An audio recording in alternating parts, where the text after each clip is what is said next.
What made this kid bolt up the stairs in a fright-induced panic? Imagine seeing this guy at your porch in the middle of the night. And two truckers see a woman in white on a dark, narrow road, but she vanishes without a trace at the exact spot someone died years before. These are videos so scary you'll think they were taken in Ohio. This one brought back pleasant childhood memories of running upstairs from my basement thinking I'd heard or seen something, only this kid may not have been imagining things. So he walks into the kitchen and you gotta listen really closely, but as he walks in you hear this female voice say, "How did you find me?" Take a listen. Now, there wasn't anyone in the house other than him and his mom and his brothers, but they were all upstairs, hence the utter terror and panic. Now, whether you believe something paranormal was going on or not, I mean, this kid's reaction is 100% authentic. I mean, at least I'm 99.999% sure. And this only continues because the mom described what happened after. She said he came bolting into her room screaming and crying about hearing the voice, which he said came from the cabinets. He said someone was definitely in the house and then things got worse. Somebody was in the house, and I'm like, and he finally did get a little bit quiet. We started hearing footsteps. I mean, big heavy feet coming up the steps. So after hearing these loud footsteps, mom goes searching the house, but she finds nothing. So you ready to cringe so hard you pop some blood vessels? Check this out. I know you're in there. Let me in, Daddy. Ugh. Daddy let me in. And now, you know what? I don't think that's actually the homeowner's son. Daddy, though. That's a word that's really morphed into something else, isn't it? I don't think that word will ever be normal again. Admittedly, this video does feel more Florida-ish than Ohio, but I saw it and I just knew I had to share. I like knowing everyone else is uncomfortably groaning along with me, you know? Really seems like having a doorbell cam is a double-edged sword. On one hand, you know if anyone's creeping onto your porch in the middle of the night, and on the other, you know who's creeping onto your porch in the middle of the night. It's like peeling back the Matrix and seeing the world for what it really is. Well, if you're not already squirming in your seat, surely you will be after this. Oh, look, it's just some sort of furry little creature curled up in a ball having a snooze. Now, always good to poke things with a stick though, just to make sure they're alive. Were any of you expecting to see that? Ugh, that is disgusting. This clip was shared to Reddit by Luigi Hiji, and someone in the comments said, okay, but what the hell is the hairy thing? It's like they just couldn't believe, or maybe didn't want to believe, that furry thing just is all spiders. All of that. It's a huge clump. Imagine just covering your hand in something sticky and then just jamming it in there. You just come out with this giant fist of spiders. How's that for Spider-Man? From Reddit user LTibs comes the story of the ghost on the road. The Redditor wrote about how her father-in-law, who's the VP of operations at a trucking company, received a very strange video. Part of his job is reviewing dashcam footage when something goes wrong on the road, like sudden braking, swerving, and speeding. So the trucks have two cameras, one facing the driver and one facing the road. Normally, he just checks the footage to decide if a driver needs to be disciplined. But one day, he got a video that really shook him. The images you're looking at were attached to her Reddit post. Two truckers had been driving down a two-lane road in the middle of the night. It was pitch black, and the shoulder was blocked with cones, so there was nowhere to swerve. That's when both drivers saw a woman in a white dress walking directly in their lane. As they passed, she turned and looked straight at them. Thinking they'd hit her, they slammed on the brakes and jumped out of the truck, but there was no one there. They called the cops, who also searched the area, and they didn't find anything. Later, the company dug into the location and found that in 2013, a woman had died in that exact spot after being hit by two cars, one of which never stopped. Internally, the company started calling it the ghost incident, and no one could explain what the camera caught. Twitter user Blade E Lover, real name Conrad, was waiting for his buddy outside his place when an old woman started banging on his car. He rolled his window down a bit to see what the hell the problem was. Can you not touch my car like that? Can you give me the phone, please? What? Can you give me the phone? I want to send a text. What a sneaky opener. Yeah, just give me your phone. I want to send a text. I love all the little plot holes in that request. Like, you want to send a text to someone, but you don't have a phone of your own? How do you even know the number you need to text? Do you know it off the top of your head? Are you going to stand around and wait with the guy till the person texts his phone back? Why not just call the supposed number? Anyway, I'm getting way too into the weeds with that one line. Doesn't really matter. It's a lie. We all know it's a lie, and it's not the scary part, so let's move on. You don't live here. What are you doing? Can you get your hands off my car, please? No. Please. What are you doing? So she repeatedly asks him what he's doing, saying that she lives there, but it's his friend's place, so he knows she doesn't. Now, this is confrontational, but it's not out of hand or anything. Voices aren't raised till they suddenly are. I've been welcome to fucking Zimbabwe, you stupid little pimp. Get away from here. So things escalate very quickly. Suddenly this woman turns into Bilbo trying to snatch the ring out of Frodo's hands. She says something about shipping off to Zimbabwe and that he's a stupid little pimp. Very creative little lines there, but looking at this guy's other Twitter posts, yeah, I don't think he's from Zimbabwe. I don't know where the hell that line came from. Carlos de los Santos was a young, experienced pilot flying back to Mexico City. The skies were clear, everything was normal, and he was cruising along when suddenly he saw something out of the corner of his eye on the right wing. A metallic saucer-like object. Before he had time to process it, another one showed up on the left wing.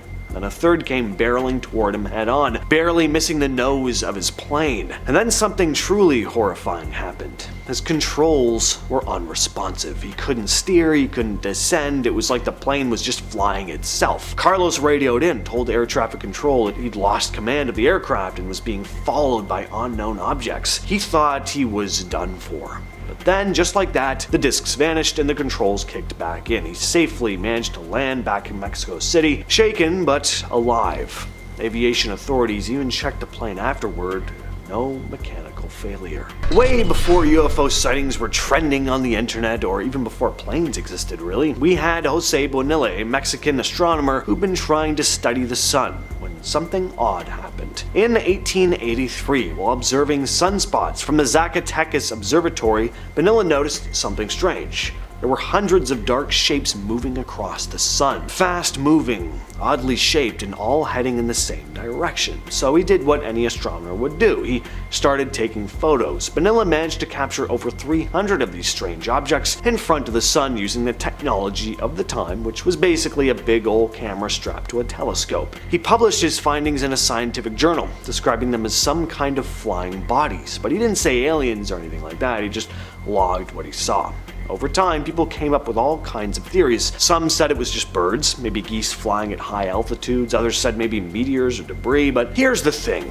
How many geese are flying in tight formation that high up at a speed fast enough to cross the sun that quickly and do it all 300 plus times? It seems weird. Plus, I feel like this guy would have known, he would have seen birds up there before. He was always looking at the sky. Today, some UFO researchers point to Bonilla's photos as possibly the first photographic evidence of unidentified aerial phenomena, UAP. This one takes us back to 1997, peak VHS era, when a resident of the Las Lomas neighborhood in Mexico City filmed something bizarre floating in the sky. What you see is a metallic-looking disc-shaped object kind of wobbling around midair. Doesn't zoom off or flash lights, it just slowly drifts like it's cautiously observing. The camera operator is clearly shocked too. You can hear it in their voice. They're reacting in real time to something that genuinely doesn't look normal. Now, skeptics were quick to point out that the UFO looks like it could be suspended by a string, and yeah, the wobbliness doesn't help, but here's the thing,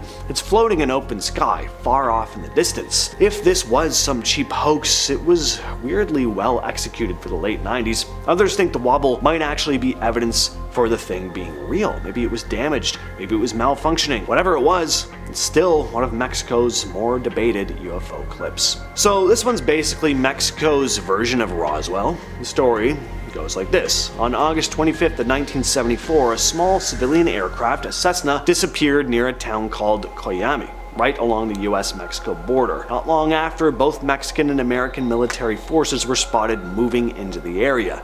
The reason? A supposed mid-air collision between that Cessna and something else. something not from around here.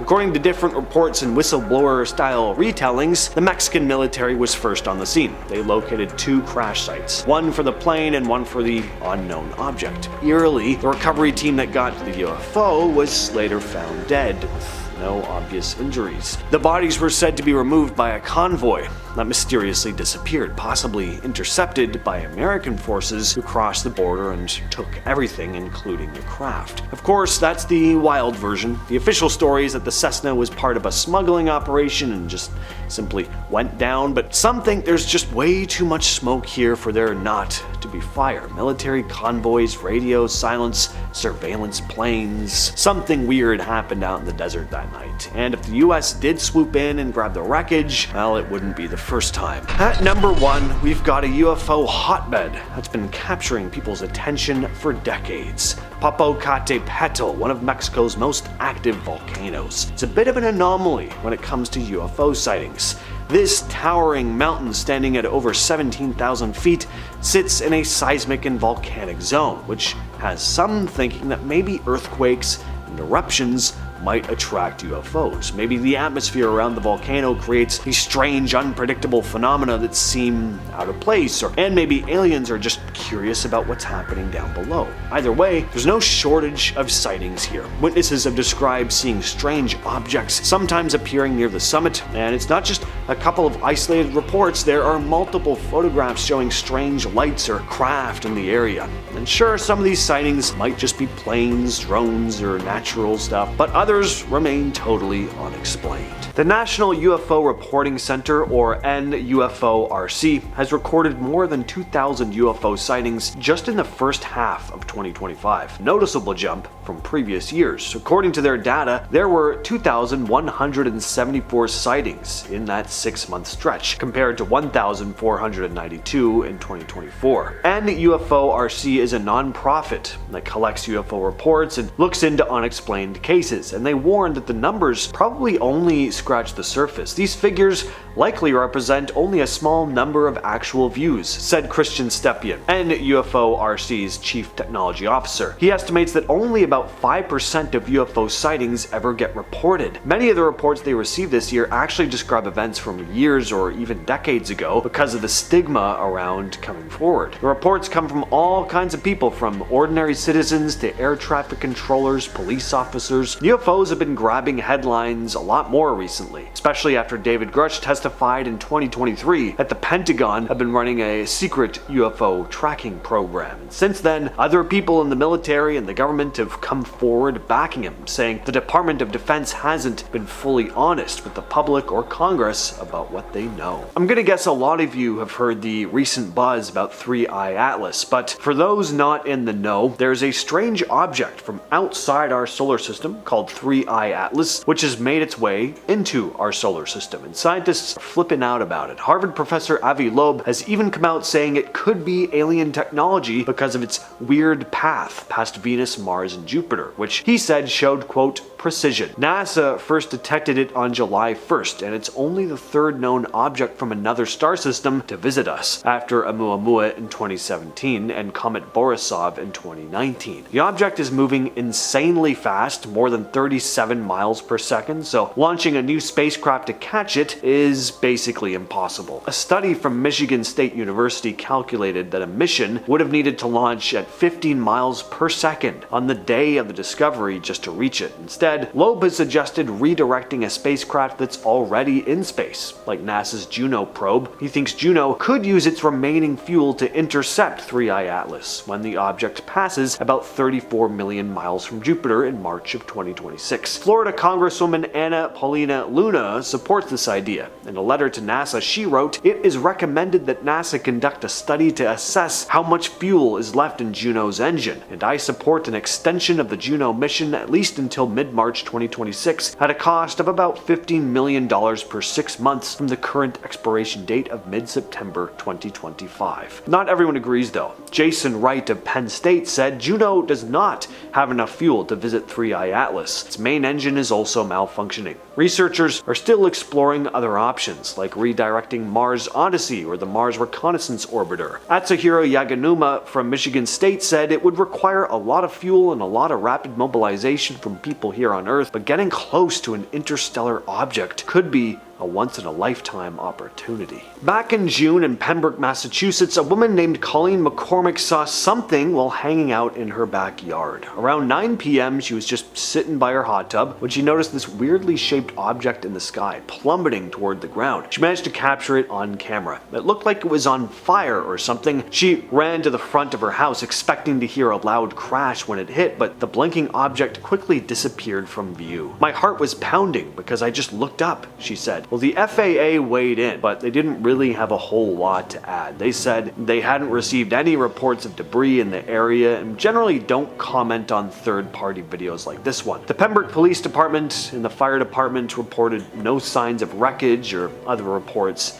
in the neighborhood either. Congresswoman Anna Paulina Luna opened up about a weird UFO encounter from her time in the Air Force during her appearance on Joe Rogan. She explained that while she was stationed at the Portland Air National Guard Base as an airfield management specialist, there was a strange, quote, airspace incursion that caught her attention. There had been an airspace incursion that had taken place when I was still at the Guard, and I remember talking to some of the pilots about it, and I was like, "What was that?" she said. Even though Luna talked to the pilots, none of them really wanted to go into detail about what they saw. Still, one F-scene pilot did hint that it was unusual. From what I gathered, she said, he didn't want to get taken off flight status and was like, "I really can't discuss it," adding that the pilot admitted the object essentially outperformed them and couldn't really be identified. Luna said the event made her suspect it was an unidentified anomalous phenomenon, or UAP. She also talked about the stigma around reporting things like this in the military, where admitting to seeing something weird could hurt your career or security clearance. She continued saying, quote, "What I can tell you is, when you have thousands upon thousands of people from around the planet throughout time that have reported something, to say those people are crazy, that's a disinformation campaign to get people to shut up about it." Now she leads a congressional task force investigating UAPs. Luna is pushing for more transparency. "I'd like to see the federal government roll out some of the stuff we've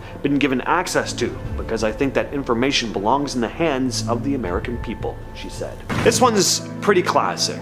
Nothing is more classically ghost movie than a rocking chair rocking on its own. In a small child's bedroom, no less. Joking aside though, if I saw this at that age, I'd be mortified. Hell, if I saw it now, I'd be out of there too. Luckily, Dad comes in to pull her out of there. Now, someone in the comments said this may have been an earthquake, but I don't see anything else in the room shaking, and the camera is completely still as well. So I don't know, that seems unlikely, but I also haven't experienced any serious earthquakes, so y'all have to let me know in the comments what you think about this one. I always like a good creepy rake video. Shared to Instagram by StefanLai86, this video starts with a young girl telling her dad that there's someone lurking in the trees by their property. Dad sees the figure just beyond the tree line and calls out to them. Hey! What are you doing over there? As he zooms in to get a better look though, we realize that the thing may not be a person at all. It doesn't look like one. It's shaped like some sort of, I don't even know what. It's pale white, tall and slender, and its arms look to be longer than its legs. He moves toward the trees to see what's going on, but the thing, whatever it is nowhere to be seen. What do you all think of this one? Genuine creature caught on camera, or is this one just a hoax? Reddit user Goffin to the Coffin captured some very unsettling audio on her sleep cycle app. She wrote, "I use Sleep Cycle to monitor my sleep, and I've done for over 1,000 nights. This is the first time I've heard anything, let's say, odd. I'm a single 25-year-old female. Nobody else was in the flat with me. My bedroom window is open, but from the sound of the birds in the background and other instances where the app has picked up talking outside, this is close. Even when I'm mumbling in my sleep, this sounds closer. To me, it sounds like it's saying you 3 times before there's movement when I start waking up. I think it's super weird and cool." Well, let's take a listen for ourselves, shall we?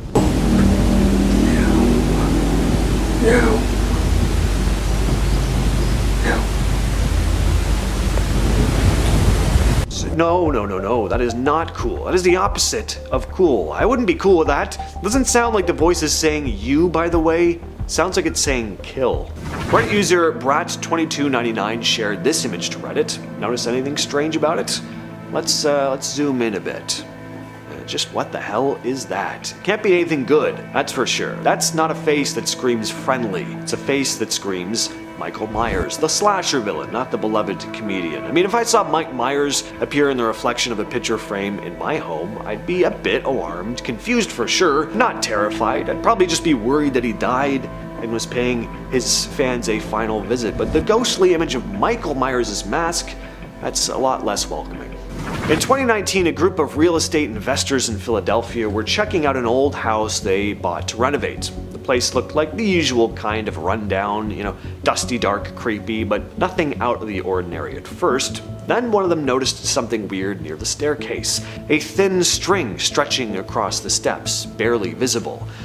So they all took a step back and one of them prodded at the stairs with a long block of wood. And that's when this happened. The stairs were clearly booby-trapped, tripped the wire, and a crutch with a blade attached comes swinging down, likely right into your face. Luckily, these guys had done this kind of thing before. If they hadn't spotted it though, horrific. No one knows who set it up or why, but it does go to show exploring abandoned buildings might look cool online, but sometimes there's more waiting for you than just ghostly activity. I'd take that over this any day of the week. Now, it just wouldn't be right not to talk a bit about this recent congressional hearing on UAPs. Now, obviously, there was no physical evidence presented here, but there were some very interesting statements made by these men who are testifying under oath. As such, I appreciate the need to protect certain sensitive intelligence and military information.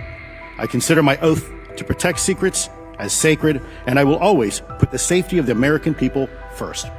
The hearing, titled Unidentified Anomalous Phenomena, Exposing the Truth, took place just last week, and there were 4 key experts, each with their own claims about the US government's involvement with UAPs, or unidentified aerial phenomena. Luis Elizondo, a former Pentagon official who ran a secret program studying UAPs, was on the panel. When Rep. Nancy Mace asked him directly if the US government had been involved in, quote, UAP crash retrieval programs, Elizondo didn't hesitate, responding yes. She followed up asking if these programs were aimed at identifying and reverse engineering alien craft. Elizondo's reply was again straightforward: yes. Elizondo also made it clear that the US isn't alone in this, stating advanced technologies not made by our government or any other government are monitoring sensitive military installations around the globe, end quote. So yeah, just who or what is behind these highly advanced technologies? Deep in the Nevada desert, there's a mysterious site that many believe holds some of the biggest secrets the US government doesn't want you to know about. S4. This is rumored to be a secretive military facility located near the infamous Area 51, and according to some whistleblowers, it's where alien technology is being stored, studied, and even reverse engineered. One of the most famous sources of info about S4 is, of course, Bob Lazar, a self-proclaimed physicist who claimed he worked at the base in the late 80s. Lazar said that his job at S4 was to reverse engineer extraterrestrial spacecraft. And he described seeing flying saucers with anti-gravity technology, and even said he had personally worked on one of these craft. In his interviews, Lazar gave detailed descriptions of the facility, including the idea that S4 was built into a mountain to remain hidden, and according to him, the base was divided into several hangars, each containing different alien ships, some of which were allegedly in working condition. On the night of March 24th, 1967, Lieutenant Robert Salas was stationed deep underground at Malmstrom Air Force Base in Montana, overseeing a squadron of 10 nuclear missiles, but his missiles had just mysteriously lost power across the entire facility without warning. You would have to have sent individual signals to each missile, and within seconds we had no power, Salas said, adding that it was something the US military had no technology to counter at the time. The other odd part, moments before the malfunction, a security officer stationed on the surface had been calling Salas frantically. The officer described seeing a glowing, pulsating UFO, an oval-shaped craft with red-orange lights, flying in ways no human-made vehicle could. The object performed, quote, unusual controlled maneuvers, such as flying very fast, coming to a dead stop, then reversing course, and making 90-degree turns. After the UFO left, the officer was shaken, and a special investigations officer immediately told Salas never to speak of it. Just last year, in December of 2023, something bizarre happened over Langley Air Force Base in Virginia. For 17 straight nights, a fleet of mysterious drones appeared in the sky just after sunset and flew over restricted military airspace. According to former Air Force General Mark Kelly, the drones looked like constellations in the night sky, with the first one he saw being around 20 feet long, flying at speeds of over 100 kilometers per hour and cruising at 3,000 to 4,000 feet. The drones followed a precise pattern each night. The Pentagon investigated, suspecting they could have belonged to foreign agents, possibly from China or Russia, trying to spy on US military, but the drones didn't seem to pose an immediate threat, so the military couldn't just shoot them down. They were fearing risking, troops and civilians' lives. So they brainstormed for a bit, and they figured they could capture them with nets or find a way to jam their signals, but nothing seemed to work. Astronomers have been hunting for signs of life beyond Earth, and K2-18b is a planet about 124 light-years away that's been a big focus. In 2023 and again in April of 2025, researchers using the James Webb Space Telescope thought they spotted dimethyl sulfide, or DMS, in its atmosphere. And that's pretty cool, because it's a gas produced on Earth only by marine life. So the fact that it's showing up on a distant planet, that could be a sign of something. The April 2025 paper led by Niku Madasudan at Cambridge reported a 3 sigma confidence in the detection, meaning there was just a 0.3% chance that the signal was random. Madasudan called the moment profound, saying, quote, however you put it, we are seeing new chemical processes on a planet that could be habitable. But some critics pointed out the analysis didn't fully account for other molecules or instrumental noise, and NASA didn't even release a press statement, saying that they'd need, quote, follow-up studies and multiple converging lines of evidence to confirm true biosignatures and rule out false positives. A new NASA study published July 16th played it safe by looking at 4 fresh James Webb Telescope observations and using a method that lets different teams analyze the data separately and then update their conclusions as they go. The result shows that K2-18b has a lot of water in its atmosphere, along with methane and carbon dioxide, but they don't have enough evidence to say whether or not there could be life there yet. A man in the UK says he captured a UFO moving at hypersonic speeds while playing fetch with his dog. Andrew Clifton was out with his Labrador Dash in the Malvern Hills when he filmed himself throwing a frisbee. He didn't notice anything unusual at the time. It was moving so fast there was no way I could pick it up with a naked eye, he said. It wasn't until later, when he reviewed the footage at home, that he spotted whatever this thing is darting across the sky. He said, quote, when I got home from dinner with friends later that day, I was reviewing the videos from the day and noticed something small. That's when I edited the video into slow motion and saw the object in full force for the first time. After sharing the video with his friends, they told him to post it in a UFO sightings Facebook group. The clip racked up millions of views online, especially when he shared it on X. Andrew admits he's not a hardcore believer, but thinks it's worth keeping an open mind. Personally, I think it's more likely to be some sort of military equipment that we don't know about. But it's true that whenever I watch it, I can't come up with a full answer as to what it is, he said. Now, the Malvern Hills have some big military bases nearby, so he could be onto something about the object being military related, but what do you all think? There was another pretty interesting UAP sighting recently in Massachusetts. Just the other day, on August 12th, the father and son in Taunton were stargazing when they spotted a strange white light in the sky around 10:30 p.m. They weren't alone. Similar sightings were reported in nearby towns like Avon, North Attleboro, and Sudbury. The National UFO Reporting Center received 4 videos from these areas, all showing the same mysterious light. Bassett Siddiqui, the father in Taunton, was using a telescope when he noticed the light. He said, "I look up and I see this orb with a cloud around it. So I kind of took out my phone and started recording it right away. It was kind of dropping down, and then from there, it kind of took a right and shot straight down." End quote.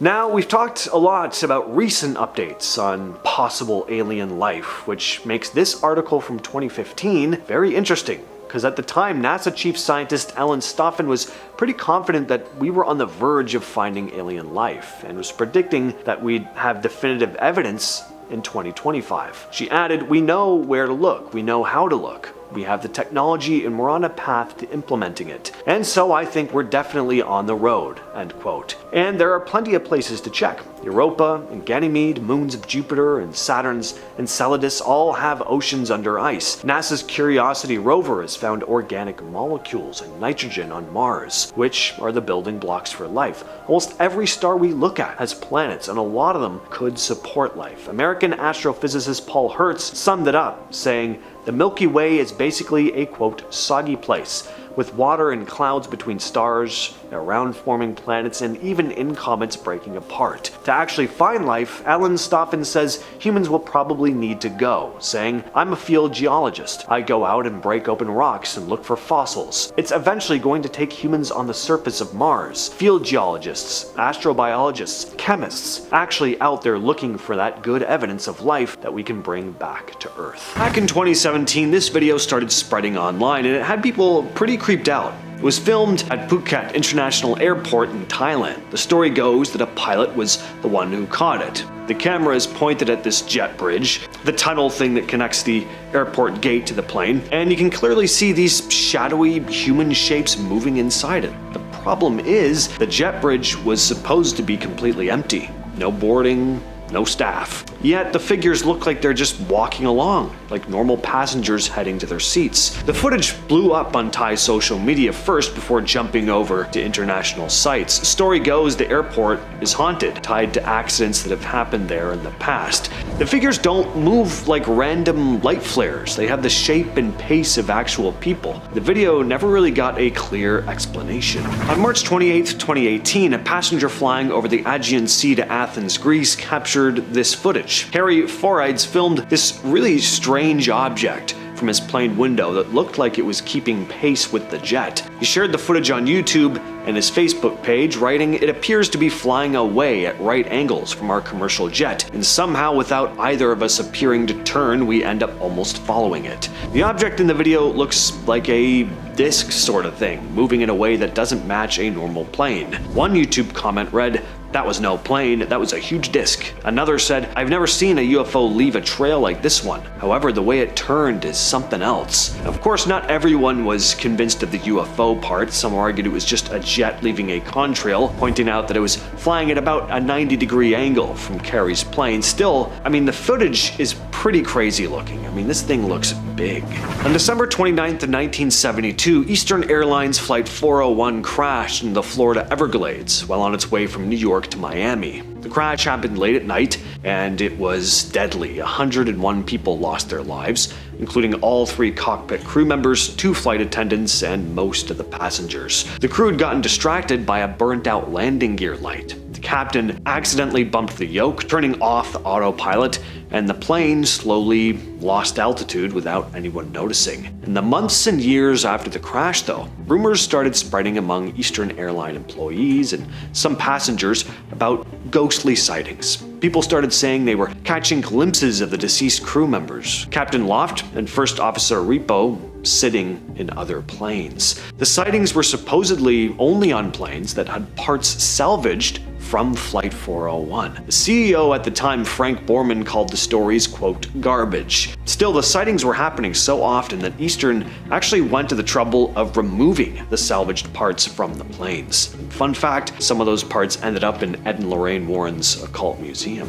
This one's really, really weird. So a video went viral of what looks like human figures standing on clouds. It sounds insane, but this footage came from a passenger on a commercial flight, and at first you just see 2 shapes standing there on the cloud cover. Then the camera pans, and suddenly there are more of them, all spaced out, casually hanging out in the sky. I'm not sure what to make of this, but it really does kind of look like people are standing on the clouds. It's pretty nuts. People online went absolutely bananas over this. Myra Moore, a paranormal content creator, posted the clip on X and said, "A passenger on a commercial airline captures what appears to be multiple beings standing on cloud cover. What is going on?" And she tagged it with aliens and paranormal, which just made the speculation explode. Some people have been joking, or maybe not joking, that it's aliens. Others think it's some kind of weird atmospheric effect. I'm not sure what to make of this, but it really does kind of look like people are standing on the clouds. It's crazy. They look to have proportions of actual humans. But I don't know. What do you all think of this one? Make sure to comment down below. Alright, so there's this amazing video from an Afghanistan military base that's been circulating online the past couple days. In the footage, a swarm of UFOs is seen hovering outside the base, and they're completely unaffected by a missile. The video starts with a view of the flat land around the base before the camera zooms in on the distant mountains.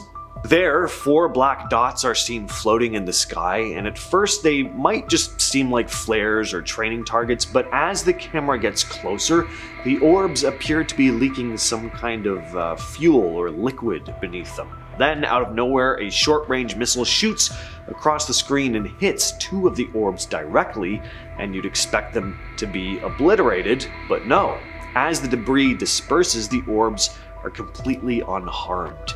As the video goes on, the camera switches from infrared to normal vision, revealing something even stranger. The orbs are glowing in bright pink, orange, purple, and yellow hues, moving together in perfect synchronization. They seem to be floating in a deliberate, almost purposeful way, totally defying what we understand about physics and flight. So, what were these things? At this point, we still have no idea. Pine Gap, located in the remote outback of Australia, is officially a joint US-Australian facility used for signals intelligence, surveillance, and satellite tracking, but that's just on the surface. Beneath its top-secret operations, some believe it's hiding something far more otherworldly. Some claim that there is an underground section of Pine Gap that's specifically used to store and study extraterrestrial artifacts, including crashed UFOs or UAPs, and it's also said to track them across the southern hemisphere, with a bunch of reports from locals and military personnel describing strange lights and unidentified craft flying over the facility. It's an Air Force station used for communications and intelligence support for both the UK and the United States. Menwith Hill is known to be involved in some of the most sensitive surveillance activities, intercepting global communications, which is already shady enough. But the weirdness doesn't stop here. What actually goes on inside here is top secret, and this, along with the fact that locals have reported strange stuff going on around the base, like unusual lights in the sky, unidentified flying objects zipping past the radar domes, it makes it one of the most mysterious places in the country. And some people think this place is involved in tracking UFOs and extraterrestrial activity. Some even claim the US government uses the base to store alien technology recovered from crashes. And with the base being so remote and so heavily guarded, it would make for a perfect place to hide whatever evidence might be there. Kirtland Air Force Base, just outside of Albuquerque, New Mexico, handles everything from aircraft maintenance to nuclear weapons storage, but for years, it's been associated with unexplained aerial phenomena. Strange lights in the sky and unidentified craft have been reported near the base, but what really feeds the conspiracy theories is Kirtland's role in nuclear weapons. The base stores nuclear warheads, and some believe that UFOs are drawn here because of it, possibly monitoring or interacting with the weapons.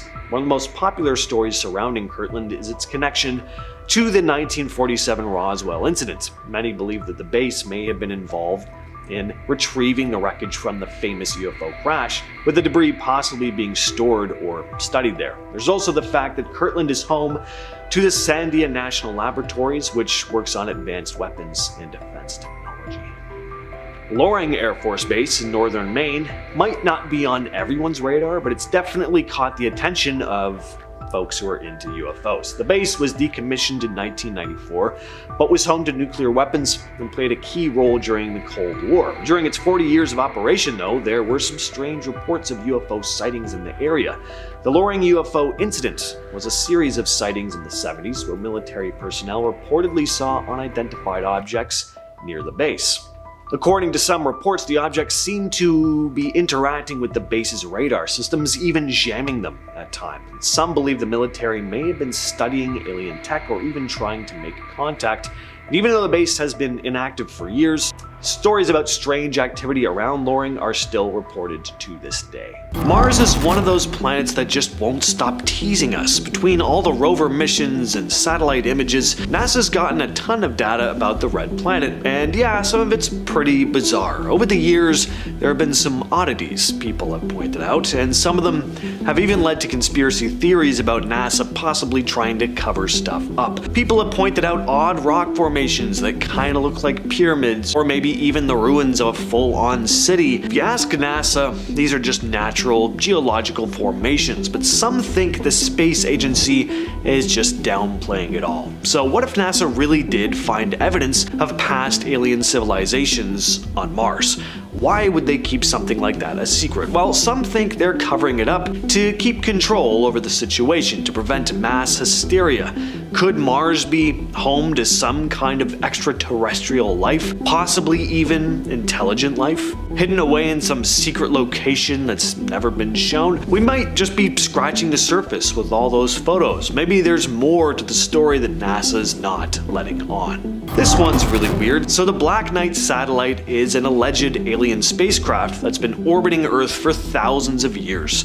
Some people believe NASA knows exactly what it is, but has kept quiet about it. The conspiracy really took off in 1954, when Donald Kehoe, an American Marine Corps naval aviator, told the paper that the US Air Force had reported that 2 satellites orbiting Earth had been detected. At that time, no country had the technology to launch a satellite. But the Black Knight satellite story never went away, and it became a full-on alien cover-up conspiracy. The object is described as this artificial satellite, possibly of extraterrestrial origin, flying in orbit, observing us. NASA has denied all knowledge of it, but some people point to radio signals picked up by satellites and astronauts' accounts of strange unidentified objects in space as proof that the Black Knight satellite is real. If there really is something floating around up there, though, it could mean we've been under alien surveillance for a very long time, possibly tens of thousands of years.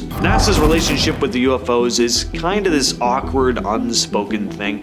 For years, astronauts and scientists have reported seeing unexplained objects while in space. Some UFOs even make an appearance in official records, like when Apollo 11 astronauts reported seeing a flying saucer during their mission to the moon. NASA has always maintained a pretty grounded scientific approach when it comes to UFOs, saying things like we don't know what they could be, but we're studying them.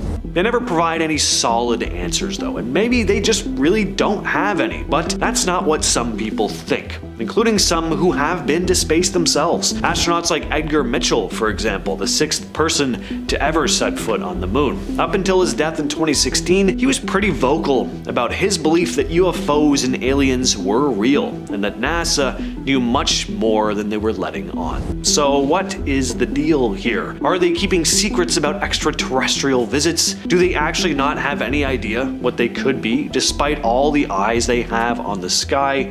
What do you think? Europa, one of Jupiter's moons, is a real hotspot when it comes to the possibility of alien life. NASA spent a lot of time talking about Europa because there's something under that icy surface, an ocean that could possibly be home to life. It's an exciting idea, but as of right now, we don't really know what's down there.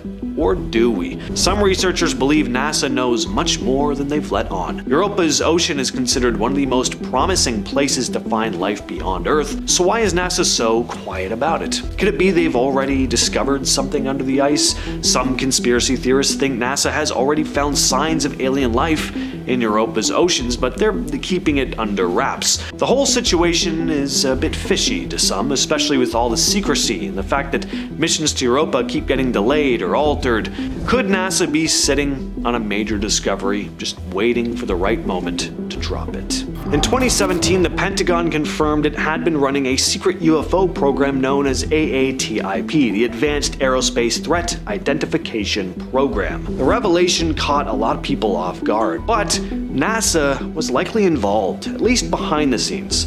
AATIP's goal was to investigate unidentified flying objects and other unusual aerial phenomena, and some believe NASA was consulted about these findings. So what do they know? Well, NASA's remained pretty tight-lipped about their role, which has only added to people's suspicions that they're hiding more than just a few UFO reports. If the government was running a secret program to investigate UFOs, it's hard to believe NASA wasn't involved in some capacity. Did they find something in those programs that could change our entire understanding of alien life? Back in October of 2023, 2 videos were posted showing what looked like the same UFO in completely different places. The first clip, uploaded on October 17th to the YouTube channel UFOs, shows a silver orb hovering over Sarasota Bradenton Airport. The caption read, "A surreal daytime sighting of a steady silver orb over SRQ. Was it a drone, balloon, or something beyond our understanding?" Then the next day, another video popped up of a spinning, flying saucer-like thing filmed from a plane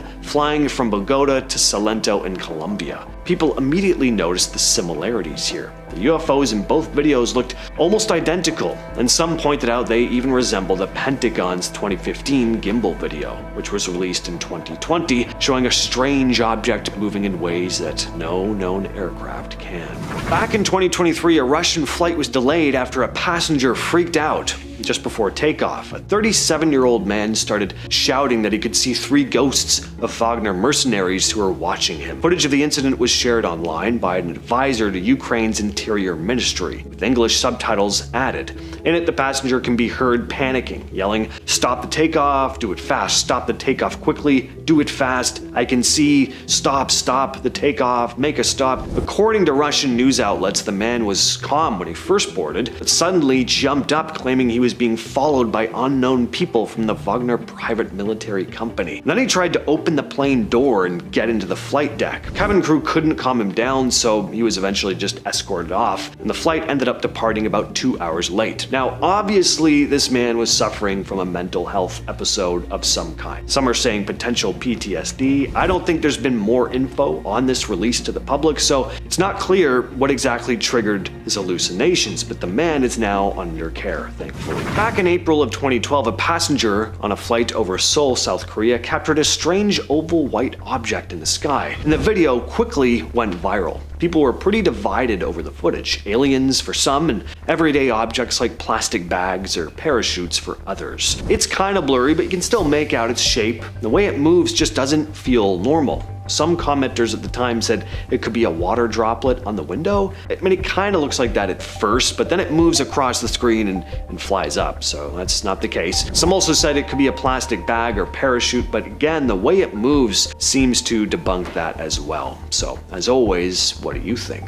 This next story comes from a now deleted Reddit user posting in a thread about creepy aviation stories. They wrote, "A couple years ago, flying from Boise to either LA or San Diego, we were cruising along at 39,000 at night. I had the habit of turning my traffic alert and collision avoidance system onto the setting with expanded view, so you could see airplanes 10,000 plus feet above you. I noticed a set of lights paralleling us, and thinking it was just another plane, I didn't say anything, but then I noticed it wasn't on the TCAS, and it looks higher than us, but still within reason for it to be on the TCAS at 49,000. I keep watching, and finally I ask the captain if he sees those lights, and he says, yeah, probably another plane.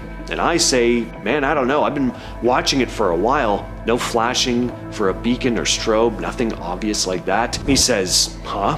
And we sit there for a few more minutes discussing it, and finally I asked air traffic control, do you have anyone that's a couple miles ahead of us and maybe more than 10,000 feet above us? ATC says, nope, we don't show anything on our end. So we sit there for a few more minutes and ask again with the next sector, and they say, nope, we don't see anything here, but descend and maintain. We descended, and the lights continued on. We were in a part of the world that's pretty notorious for unexplainable things, around central southern Nevada. Don't know what it was, but sometimes I still think about it and wonder. Back in 1975, retired pilot Carlos de los Santos had one of the most terrifying experiences you can imagine while flying back to Mexico City. About an hour into the flight, with the weather clear and the plane running perfectly, he suddenly noticed something glinting near his right wing. It was a silver disc-shaped object, around 13 feet long. Before he could even process it, an identical disc appeared on his left wing, and then, to make things even worse, a third disc came hurling straight at him, barely missing the plane. At that point, Carlos realized he couldn't control the aircraft anymore. He tried moving the controls, but the plane would not respond. In a panic, he called air traffic control, frantically explaining that he'd lost control and was surrounded by UFOs. Then the plane suddenly started climbing, just ascending higher and higher into the sky. Carlos thought he was surely about to die here. There was just no way out, nothing he could do. But miraculously, just as suddenly as this chaos began, the three objects just shot off into the distance, and the plane's controls started responding normally again. He was finally able to stabilize the aircraft and continue his flight safely. Of course, this left him shaken for years though. A terrifying incident where he felt completely powerless against something that defied all logic and explanation.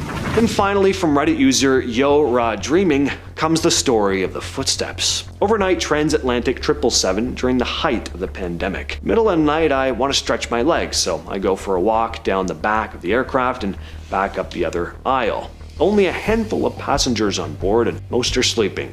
There's no one down the back, and so as I start back up the other side, I hear what sounds like the cadence of a child's footsteps behind me. I figure some little kid has seen me going down the other aisle and followed me, so I turn around to say hi. Nothing there.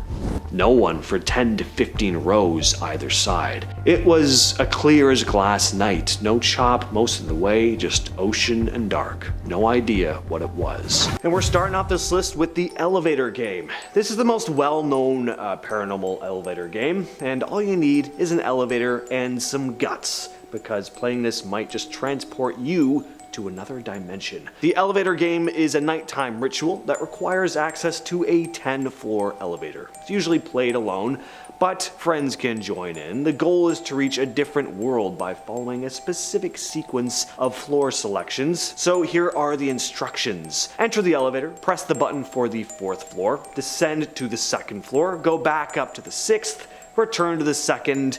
At this point, you might hear a strange voice from the 2nd floor. Ignore it. Press the button for the 10th floor. Once on the 10th, head back down to the 5th. Do not exit the elevator at any point during this sequence. At the 5th floor, a mysterious woman might enter the elevator. Avoid eye contact or interaction with her. Press the button for the 1st floor. If the elevator takes you to the 1st floor, exit immediately without looking back. However, if the elevator starts going up instead, you've entered a different world. To return to our world, re-enter the same elevator and repeat the sequence. If you're lucky, you may just get out alive with a story to tell. If you fail to follow these instructions, though, you may end up stuck in the other world forever. At number 9, we have the Legless Lady game. This game has you conjure the spirit of a woman who died in a mysterious elevator accident. The elevator had been stuck for hours, but when the elevator was finally fixed and the doors opened, the woman was gone. It wasn't until months later when she was discovered at the bottom of the elevator shaft, her legs somehow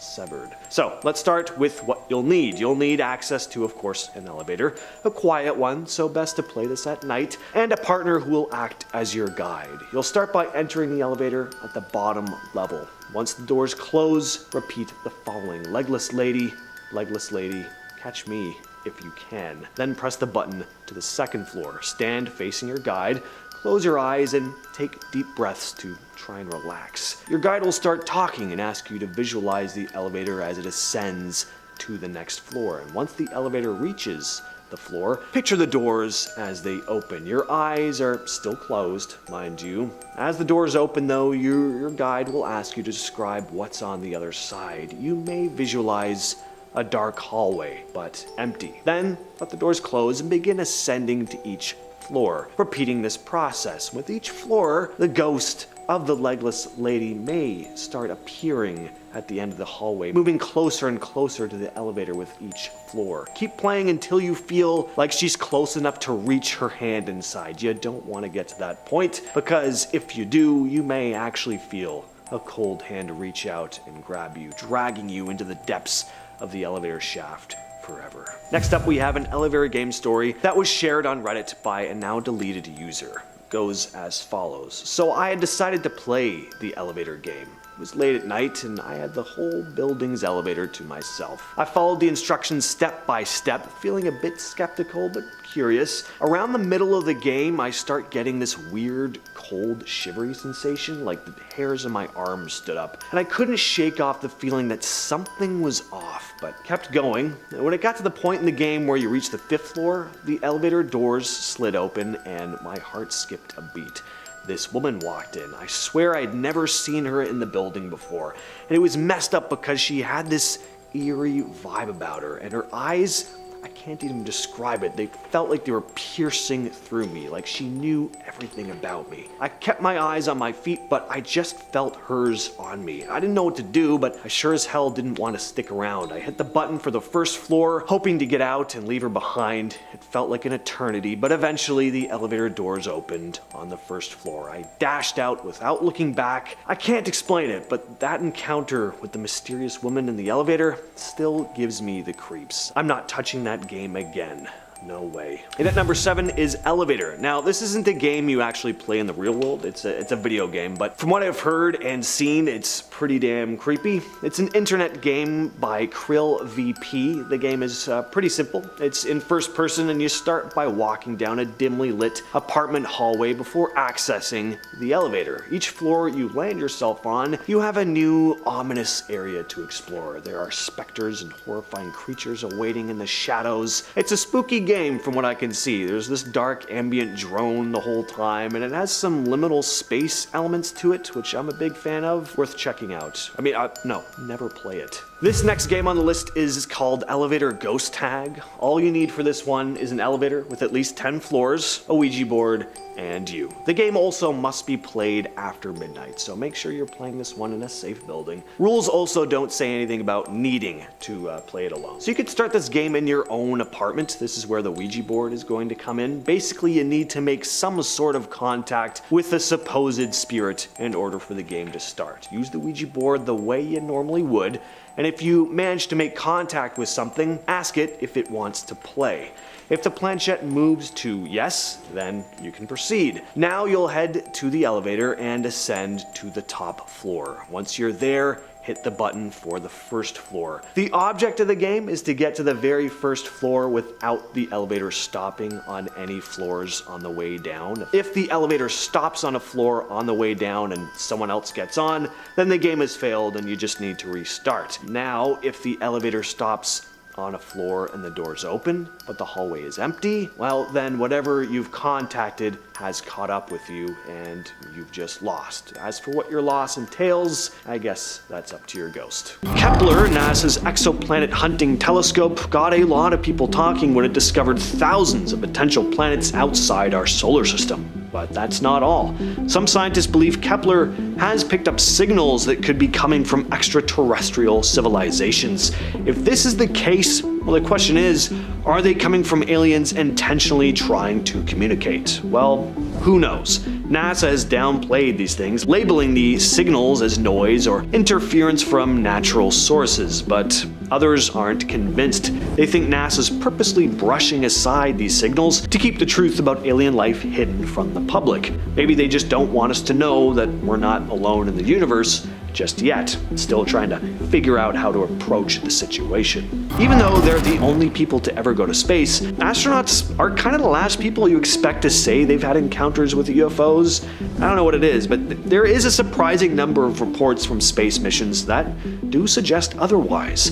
Gordon Cooper, one of NASA's original astronauts, claimed to have seen a UFO during the Mercury Atlas 9 mission in 1963. He reported a glowing object that seemed to follow his spacecraft before quickly disappearing. Cooper said the craft defied our understanding of physics, that it was far beyond the capabilities of any known technology at the time. He also said there was footage of this thing that was never made public. Then there's the Apollo 14 astronaut Edgar Mitchell, who's also publicly stated that extraterrestrials are real. Mitchell even went as far as to claim that the US government has knowledge of extraterrestrial life and has covered up its existence for decades. The most famous case comes from Apollo 11, with Neil Armstrong and Buzz Aldrin allegedly seeing unidentified objects on the moon. There are rumors that Armstrong's comment during radio transmission about, quote, seeing something out there was a reference to an encounter with a UFO, though it was quickly brushed aside. So why would NASA, who are supposed to be the first to embrace and study new discoveries, suppress such groundbreaking encounters? If astronauts keep encountering UFOs in space, what are they really hiding from us? The Smithsonian Institution is one of the largest museums in the world, housing over 154 million objects. Among these, some argue, are alien artifacts, items that have been hidden away from the public eye. These artifacts are said to be kept in secret vaults, guarded by some of the most powerful institutions in the world, including NASA and the US government. The theory is that alien technology, or possibly even full-on remains of aliens, are housed here. One famous example comes from the 70s Viking missions to Mars, where some insiders claim that NASA found evidence of alien structures. According to these claims, fragments of alien technology were retrieved and then stored in places like the Smithsonian to be studied, but have never been made available to the public, of course. Now, some say the government is hiding this data to avoid panic or to maintain control over such groundbreaking information. Along with these space-related artifacts, there are other theories about strange objects found on Earth. We may never know the full truth, but the Smithsonian's massive, inaccessible archives certainly make it seem like there could be more to the story. The Apollo 20 mission is one of the most controversial and debated conspiracies surrounding NASA. Officially, Apollo 17 in 1972 was the last manned mission to the moon, but for decades there's been this rumor that there was a secret mission launched in the mid-70s to retrieve alien technology from the moon, Apollo 20. According to the story, NASA discovered this massive, ancient spacecraft on the lunar surface in the Bay of Rainbows region, and the Apollo 20 crew was tasked with exploring it. The crew reportedly found two humanoid bodies inside the ship, one alive, the other deceased, along with advanced technology that was far beyond what humanity had at the time, or even now. A man named William Rutledge, who claims to have been part of the crew, gave some pretty detailed accounts of the mission and even shared alleged video footage of the lunar craft and one of the alien bodies inside it. NASA consistently denied any such mission took place though. But the Apollo 20 theory has a loyal following. Some argue that the mission was kept secret because the discovery was part of a larger program to study extraterrestrial technology. For what purpose? Who knows? One of the most bizarre and frustrating mysteries surrounding NASA's Apollo missions is the alleged lost tapes. These are the original analog recordings of the lunar landings, including the famous Apollo 11 mission, which are said to have been erased or taped over at some point in the 80s. You're probably thinking, well, how on earth could they throw away something so historically important? Well, NASA claims it was just for practical reasons. Those tapes were expensive, they were reused for other purposes, but some conspiracy theorists believe the real reason behind the lost tapes is far more sinister. The tapes contained pristine, high-resolution recordings of the Apollo missions, including the first steps on the moon. If they still existed, they would have been priceless artifacts of human history. Instead, only lower quality copies remain, and NASA's explanation for erasing them has definitely raised more questions than answers. Was there something else on those tapes? Maybe?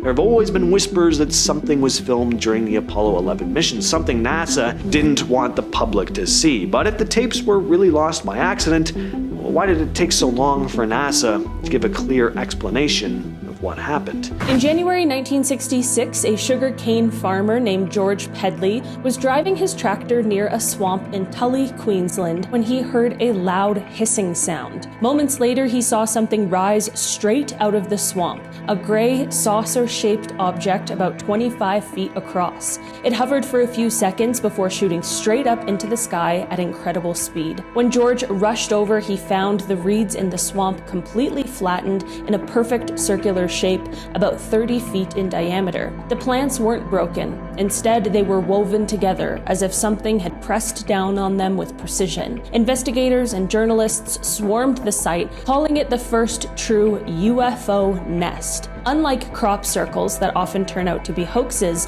this one had physical evidence tied to a witnessed craft. Biologists studied the plants and found no signs of human tampering, and the Tully incident became one of the most famous UFO landing cases in Australia, and it forced scientists to take the idea of UFOs interacting with the ground much more seriously. Oh yeah, speaking of which, did you guys see new UFO video released by the government? I guess I should have put that on this list. Oops. But like, they just released a new UFO just dropped. But like, for real, it's crazy. And then they're like tracking it with like drones or whatever, and then they shoot it with a missile. It like kind of explodes a little bit, but like it keeps going, first of all, and then also the pieces that break off follow. They follow. They keep going too. I'm just saying that that's an alien.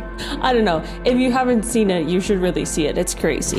December 1978. A routine cargo flight over New Zealand turned into one of the most credible UFO encounters ever caught on film. Pilots, crew, and even journalists on board saw strange lights following their plane. These objects weren't just lights in the sky, they were tracked on both the aircraft's radar and ground radar at the same time. The crew described the lights as massive, sometimes merging into one large object, then splitting apart again. At one point, the object seemed to circle the plane, coming dangerously close before darting away. What made this case historic is that there's actual video footage. The lights were filmed from inside the plane, making it one of the rare UFO cases with visual, radar, and eyewitness confirmation all together. New Zealand's government opened an investigation, but eventually gave no real explanation.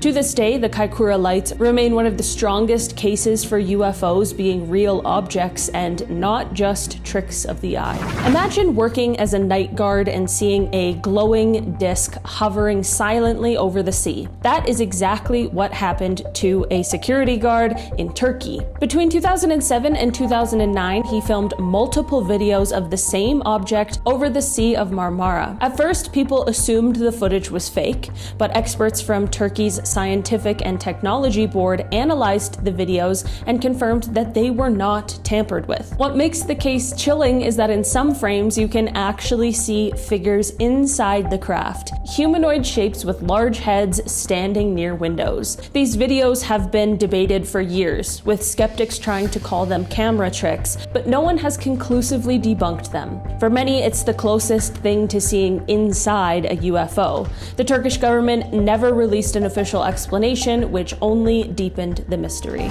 September 1989. Children playing in a park in the Russian city of Voronezh suddenly froze in shock. A giant red orb descended from the sky, and from it emerged a huge metallic craft. Witnesses, including dozens of kids, said 3 tall beings around 9 feet high with elongated heads stepped out along with a strange robot-like figure. According to the children, one of the beings even pointed a ray gun that caused a boy to vanish temporarily. He reappeared moments later, no worries, but he was crying and, of course, absolutely terrified. Local police investigated, and even Soviet news agencies reported the story. What made this case extraordinary is that Soviet scientists admitted they found physical evidence in the park, depressions in the ground, unusual radiation readings, and strange rocks that didn't match the local geology. At the height of the Cold War, the Soviet Union wasn't exactly known for encouraging wild alien stories, yet they officially acknowledged something very unusual happened. For many in Russia, this became proof that the UFO mystery wasn't just an American obsession. Next up, we have an indie horror game called Elevator Dread. So in this game, your task is to deliver flyers to every floor of an apartment building. Only this apartment isn't normal. It's run down, every floor is dimly lit, and there may be some terrifying surprises awaiting you, especially as you get to higher and higher floors. I used to have a job delivering flyers to apartment buildings. It was kind of fun, but definitely nerve-wracking at times. And this game kind of reminds me of it's like a more nightmarish version of that. There's so much atmosphere with this game, helps that the graphics are pretty good for an online game. You get to name your price too, which is nice. So turn off the lights and give this one a playthrough. Next on the list is Night Delivery. This is a Japanese indie game produced by developer Chile's Art. In the game, you play a delivery person who's almost finished their shift for the night, but you have one more stop to make. You need to deliver 5 packages to 5 different tenants in a creepy old apartment building. Each person you meet alludes to this strange tenant who lives in the building, and as the game progresses, the tension starts to build. The game really puts you on edge. The tenants you meet are really off-putting. There's this VHS style grain to the graphics. Very unsettling. At our number 3 spot, we have the Elevator Ritual, the last video game on the list. This game is brought to you by Samson Films and is basically a video game version of the famous elevator game. Of course, here, it's not just an internet urban legend. Things actually do get messed up. You play as Sarah, a student who decides to play the elevator game and ends up coming face to face with something from the beyond, something that wants to keep you in its new realm you find yourself in forever. The game looks great, super gloomy and grungy looking. Once again, plenty of atmosphere here, and the best part about this one is you can play it in VR, so this is not the game for the faint of heart. At second place, we have Tapping Fingers. Now, this is just a really creepy story shared on Reddit, but it does sound like something was playing a game with the user who was riding the elevator. It was shared to Reddit by Sizzlor26 and goes like this. On my previous job, when our building was still under construction, the only floors that were occupied were the 1st, 2nd, 5th, 6th, and 7th. One time I was alone inside the elevator going from 1st to the 6th floor when suddenly it stopped and opened on the 3rd floor. Normally I would just disregard it, but rumors were all over that a ghost was playing around on the vacant floors. So I pressed the close button as fast as I could. When it closed, I heard noises like someone was tapping their fingers on the walls of the elevator. Finally, we have what I'm gonna call the hosting game, Elevator Edition. This game isn't typically played in an elevator, but you need to be in a small windowless room with the surrounding area outside of the room unlit. So an elevator seems like a good venue. Although, in all honesty, you really shouldn't do this as there are matches involved. Please do not set a fire in an elevator. So let's start with what you'll need. You'll need 3 matches, a pen and paper, and in this case, an elevator. Wait until nightfall when it's dark outside. Choose a hosting room, which in this case is the elevator. Move away from the elevator to any room outside it. Recite, "I will be ready soon," as you move through the hallway, circling back to the elevator, aka your hosting room. And once you're back at the elevator, take out your pen and paper. Write an invitation that says you are invited to a gathering hosted by, insert your name. It takes place at, insert whatever current time it is. Bring your friends. Place the written note in the middle of the elevator floor and stand at the doorway facing inwards. Say, "I am ready, you may come in." Turn your back to the elevator and take out the 3 matches. Count from 1 to 10 out loud and then strike the first match. If it lights on the first strike, say, "I am glad to see you. Thank you for coming." If it doesn't light, move to the next step. Strike the second match without counting this time, and then strike the final match. If it lights on the first attempt, say, "I am glad to see you. Thank you for coming." If not, end the game immediately. This means unwanted guests are in the hosting room, possibly bad spirits or even demons. If successful, you'll have 3 spirits in your hosting room. You may hear them moving and whispering behind you, and no matter what you hear, do not turn around at any point. To end the game, exit the elevator and say thank you for coming.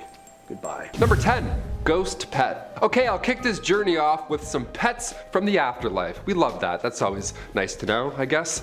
I grew up with 2 dogs, 2 cats, a bird, a guinea pig at some point, you know. We love animals growing up. I never thought of the idea of ghost animals. I never actually thought about it, right? I've seen tons of footage where the ghost is human shaped or whatever. I've never thought about an actual animal ghost. Is that calming? Is that terrifying for you? Is it possible? First of all, check this out. Okay, so maybe you're thinking it's probably air. Maybe they're sitting on an air vent of some sorts, the blanket's moving, whatever. I thought that too, but then I kept watching. I don't know, this doesn't seem like an airflow if you ask me. I've seen some vents in my lifetime. Yeah, let me know what you think in the comments. I'm torn on this one personally. A ghost cat? What a nightmare. So this video, taken by bikers on an island in Indonesia called Sumatra, starts off pretty normal until what looks to be a very small naked man holding a spear suddenly appears in the middle of the dirt road. And when I say it just appears, I mean like comes out of nowhere. I tried going through frame by frame and just couldn't see where the little dude came from. Abruptly runs off and the bikers ride after him before he slips into the bushes. Now this part's crazy, because for a couple different reasons. First off, the bushes barely even seem to rustle when he runs into them, and when the bikers dismount from their bikes to investigate, you can see that their heads are at least the same height of the grass, or even taller, and the little man or creature, well, he looked to be about like half the size of the grass.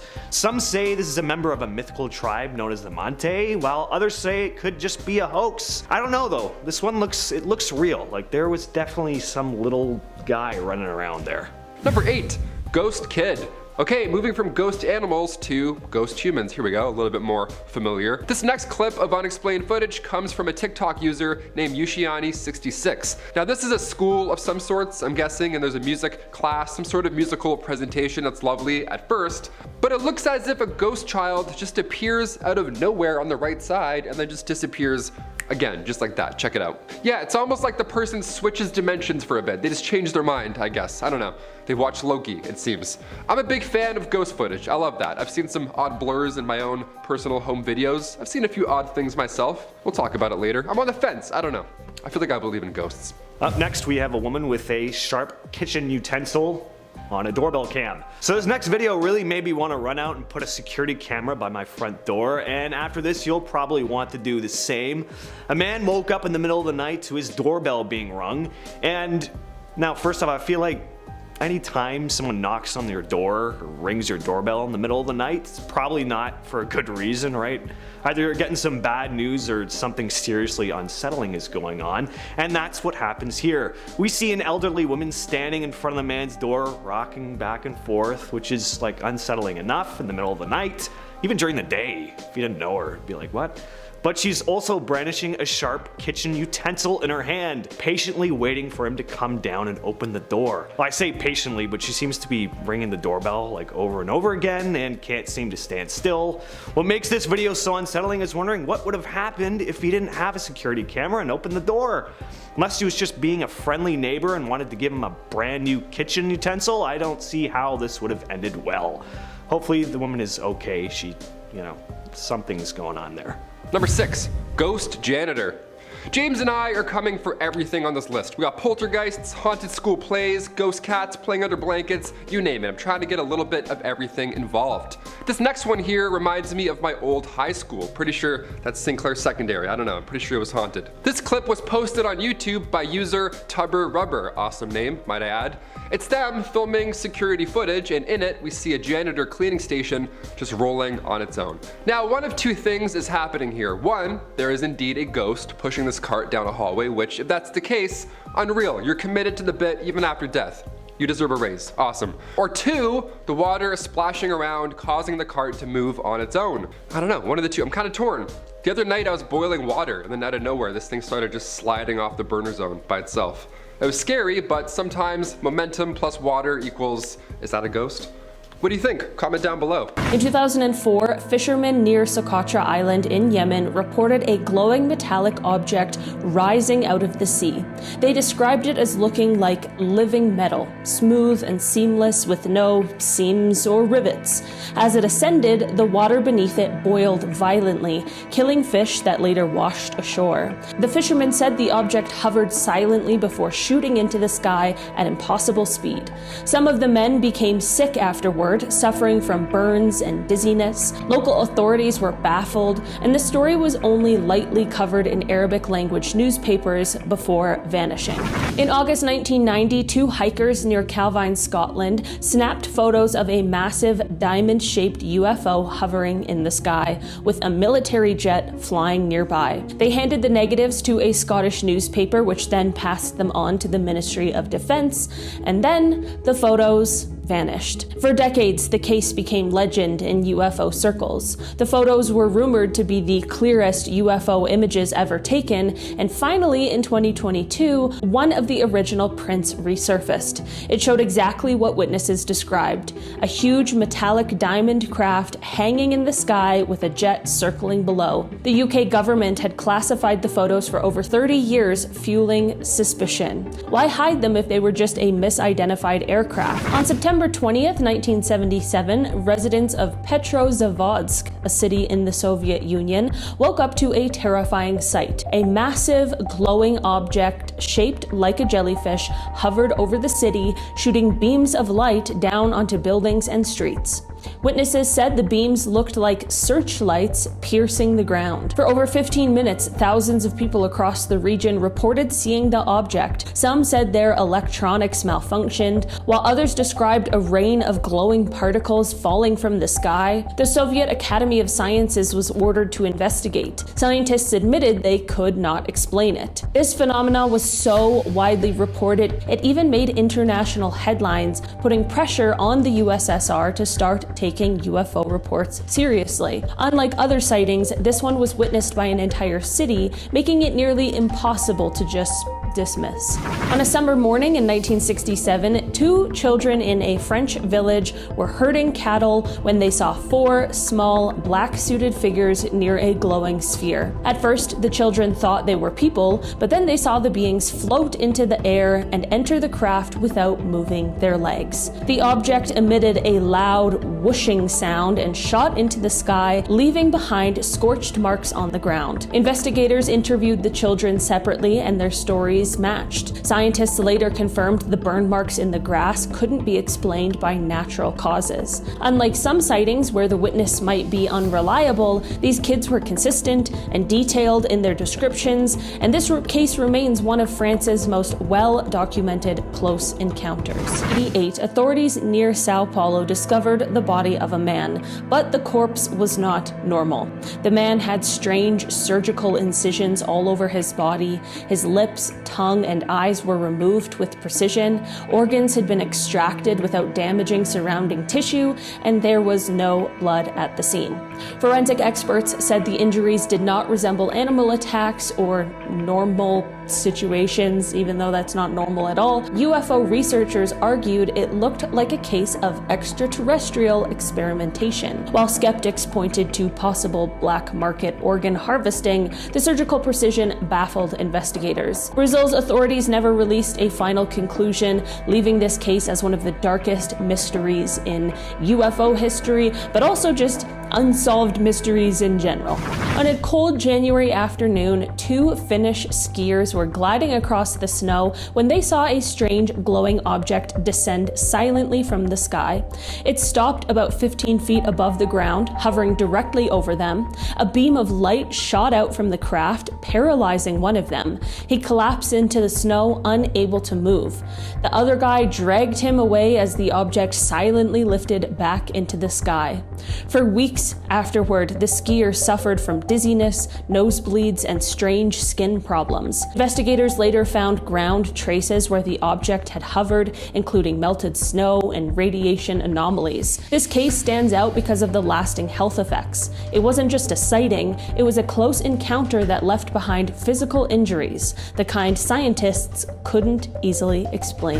In 2023, something wild went down in Mexico's Congress. A well-known journalist and UFO enthusiast, a man you'll be hearing a lot about in this video, Jaime Maussan, showed up with what looked like two tiny alien bodies in glass cases. He claimed these mummified little guys were over 1,000 years old and not human. They had big heads, only 3 fingers per hand, and looked like they were pulled straight out of an ancient alien episode. According to Maussan, they were found near the Nazca lines in Peru. Naturally, people freaked out. But scientists and experts started asking questions almost immediately. The National Autonomous University of Mexico stepped in and basically said, well, we carbon dated these things, we're not saying they're aliens, and that's where things got messy. Critics argued that the mummies might just be old human remains that were manipulated to look alien, like stitched together bones from different things. So far, no conclusive proof that they're legit aliens, but this is far from the only alien-related news to come out of Mexico. In July of 1991, Mexico City was home to one of the most talked about UFO sightings in Latin America. During a solar eclipse, people across the city were filming the sky, but some of these recordings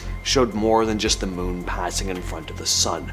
On several tapes, there was what looked like a metallic disc-shaped object hovering in the air. The footage that got the most attention came from a man named Guillermo Aragon, a television executive. He handed it over to journalist Jaime Maussan, who helped push it into the public spotlight. Once it aired, the response was immediate. Tons of people contacted the station saying they'd seen the same thing, and more videos started pouring in. Many showing a very similar object in the same part of the sky. The fact that there were multiple angles made it harder to write off as, a lens flare or a camera glitch. Even decades later, it's still considered one of the strongest mass witnessed UFO cases in history. This next one's more recent and a little more subtle, but still strange. In 2015, a video surfaced online showing what looks like an object floating motionless above Mexico City. It doesn't zip around or flash lights, it just sort of hangs there. What immediately sticks out about this thing, though, is the shape. It's been described as beetle-like.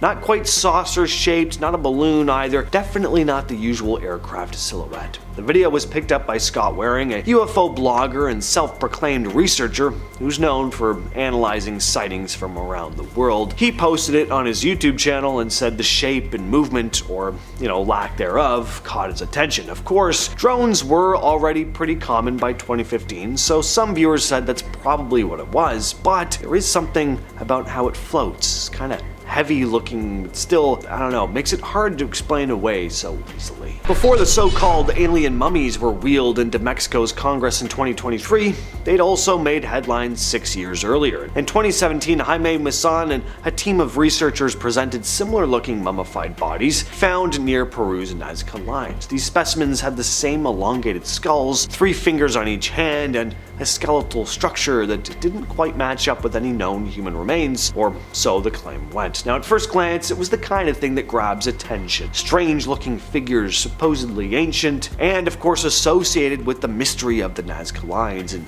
area already tied to all kinds of ancient alien theories. The bodies looked eerily alien, but the deeper you dug into it, the messier things got. A number of scientists and archaeologists again quickly raised red flags. They called it out as a hoax, saying these so-called aliens were likely made by combining real human bones with animal parts and synthetic material. In short, some people might have built them. It got so serious that the World Congress on Mummy Studies called this a crime on cultural heritage.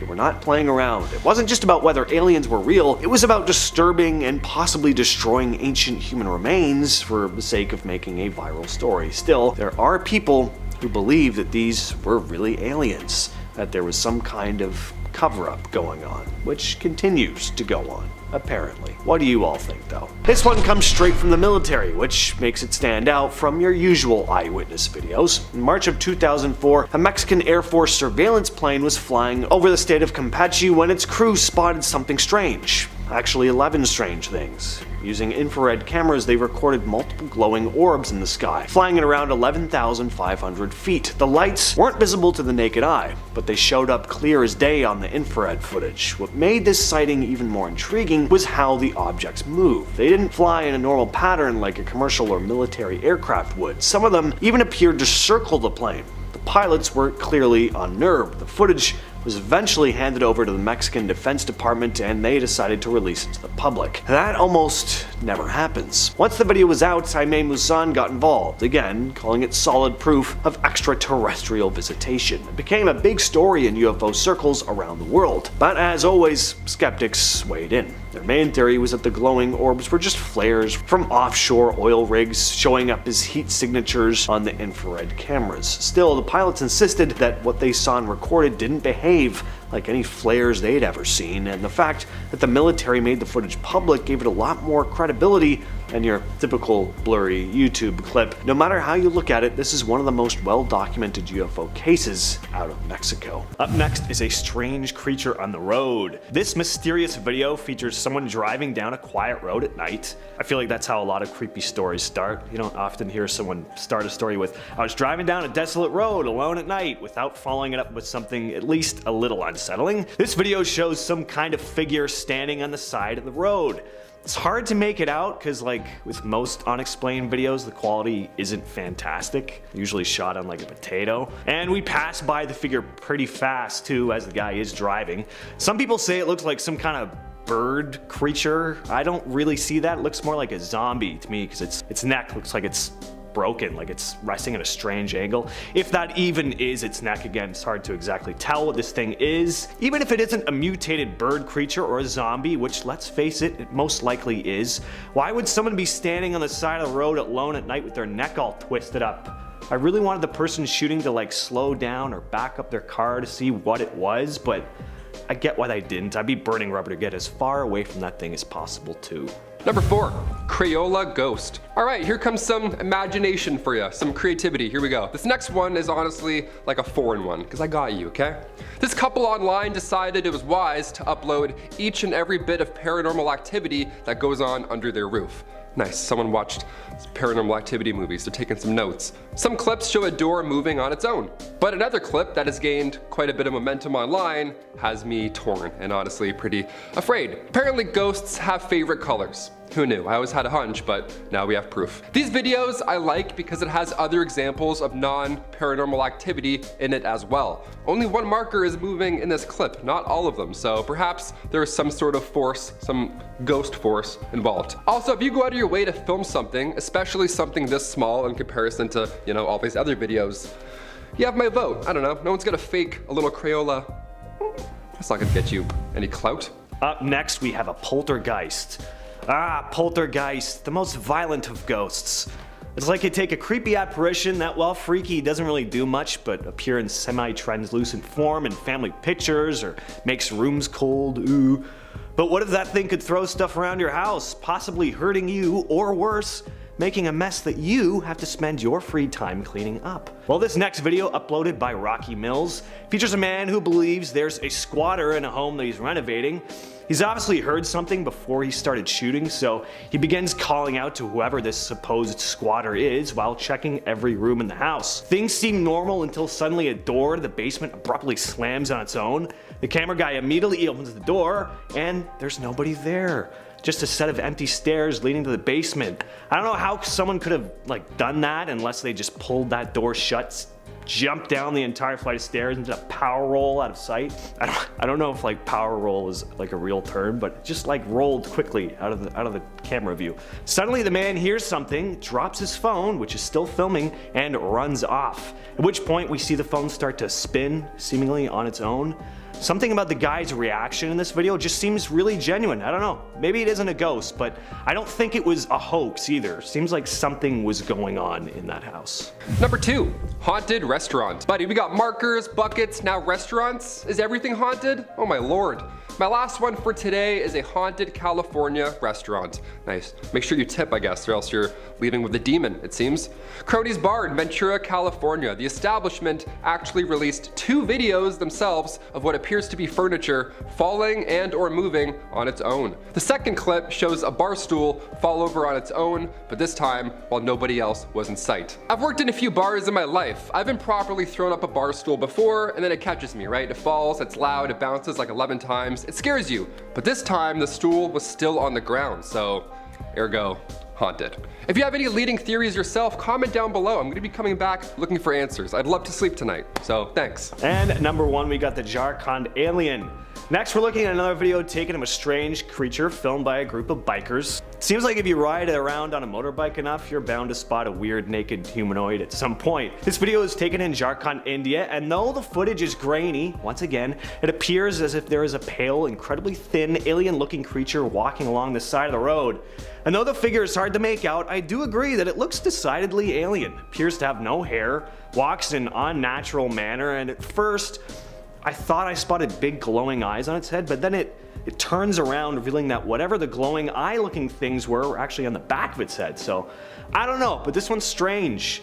Maybe it's not an alien, or maybe it's just a really pale, naked person taking a stroll along the middle of the road at night, which again, is kinda unsettling on its own. The Sumerian people, the earliest known civilization who lived in ancient Sumer in Mesopotamia, are incredibly fascinating and confusing. It is believed that the civilization resided in Sumer, which is now southern Iraq, sometime between 4500 and 4000 BC, after arriving from the south, having traveled through the Persian Gulf. Early settlers were experts in farming, raising cattle, weaving textiles, carpentry, pottery, and even brewing beer. By the year 3000 BC, the population had become incredibly advanced, building massive pyramid-like structures long before the ancient Egyptians. And by 2800 BC, the civilization reached its peak population, somewhere between 40 to 80,000 people living within the city's 6 miles of definitive walls. It is believed that the Sumerian civilization invented pyramids, the wheel, script, arithmetic, geometry, irrigation, saws and other tools, candles, chariots, harpoons, and beer. It is also believed by some that the reason this civilization was so advanced is because of their interactions with aliens. Interactions many claim to be depicted in the Summer's Triumph Tapestry, which was created in 1538 in the Flemish region of Belgium. If you look closely, you can see what appear to be UFOs depicted in the skies above the Sumerian people. Coincidence? Perhaps, or maybe something else entirely. If it is true that the ancient Sumerians got help from extraterrestrial beings, it is safe to say that not only did aliens alter our reality, they actually had a hand in creating it entirely, as the ancient Sumerians are often credited with creating the building blocks that shaped modern society as we know it today. This has become a pretty famous photograph. The strange figure in the photo has been dubbed the Ilkley Moor creature. On December 1st, 1987, a former police officer going by the pseudonym Philip Spencer was on a morning walk in Ilkley Moor in West Yorkshire, England, when he spotted a strange creature standing on a hillside next to the road. He'd managed to snap a picture of it before it ran off. Spencer chased after it, but it disappeared into the brush. It was then that he witnessed a large disc-like object fly into the sky. It made a loud humming noise, almost like a helicopter. Whatever this thing was, though, it wasn't a chopper. It was whitish in color and consisted of 2 saucer shapes stacked on top of one another and took off at an incredible speed. Spencer headed back home and was horrified to realize that nearly 3 hours had gone by that were completely unaccounted for. How's this for an alien encounter? On December 29th of 2012, a fireball appeared over the skies of Sri Lanka. A fireball that was later determined to have been a meteorite. A meteorite that scientists confirmed contained genuine alien fossils. Now before you quit your job and go scream "I told you so" at your wife, I should probably clarify that when I say alien fossils, I don't mean bones or anything like that. I'm talking about microfossils and algae that, according to Professor Chandra Wickramasinghe and researchers from the Jamie Wallace Cardiff School of Mathematics, are not of terrestrial origin, meaning that the fossils and algae found inside of the meteorites were one of the first confirmed signs of alien life in recorded history. Perhaps the most exciting thing about this discovery, other than proving the existence of life outside of Earth, is that it provides compelling evidence of panspermia, the hypothesis that life exists throughout the universe and is spread to different planets by meteors and other solid space debris. An interesting theory that may very well provide us with the answer of how humans ended up on Earth in the first place and why many depictions of aliens are described as humanoid. I mean, if we all evolved from the same thing, it makes sense that we would kind of look alike, right? On the morning of March 30th, 1988, Helen Thomas and her mom Carol set out for their usual walk to work at the local mill. They took the same route they always did, but on this particular morning, things would take a strange turn. Out of nowhere, they heard a low humming sound above them. Before they could make sense of it, a super bright light beamed down, blinding them completely. When the light finally vanished, Helen and Carol found themselves feeling dizzy and nauseous, and Helen's leather jacket was soaking wet, but the ground around them was completely dry. They were pretty shaken, but continued on to work anyway. When they arrived, though, the security guard told them they were hours late. In the days that followed, both women started developing blisters and rashes. It wasn't until years later that they reached out to Tony Dodd, a well-known UFO researcher. Under hypnosis, they revealed some unsettling details. They remembered being in a bright room, lying on tables with a weird net-like material holding them down as strange creatures with big heads and dark eyes performed bizarre experiments on them, even taking eggs from their bodies with a thin tube. One odd memory stood out as well. One of the aliens seemed fascinated by Helen's leather jacket, rubbing it on his face and hands until it was soaking wet.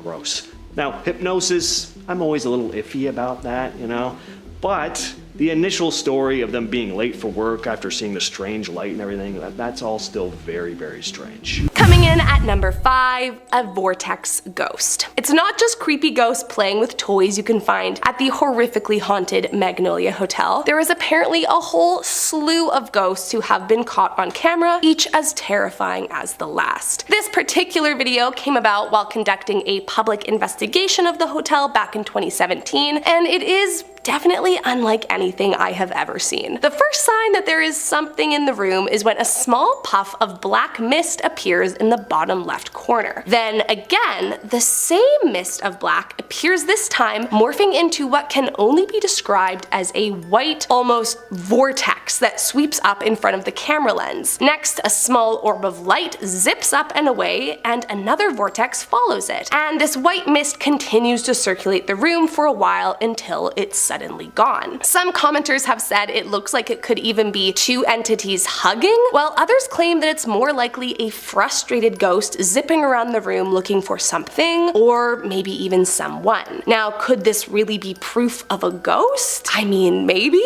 What else really could it be? There is no one else in the room from what we can tell, and it matches a lot of descriptions of what investigators claim entities look like, not to mention the reputation of this hotel is an extremely haunted one. Like always, if it is a ghost, let's just hope it's not an evil demon coming to wreak havoc. Coming in at number 4, a UFO. This next video was posted to TikTok last year after a woman behind the camera noticed a strange flickering light appear in the sky. She starts off explaining that she is standing at her window by her house and clarifies that there is no way it could be any kind of glare when she adjusts the camera down, proving that the house lights are pointing down. But things get extra creepy when the camera pans back up in front of her and it appears that the flickering light is not only up in the sky, but on the ground in front of her a few dozen feet away. From there, it's a lot of zooming in and out on the suspect UFO in the sky until all of a sudden, out of nowhere, it appears like it begins moving around in the sky until suddenly, without a trace, it disappears into the night. What's especially wild about this is, according to the text on the video, this is the second night in a row this orb of light has appeared near her house in the sky. Which, if all of this turns out to be true,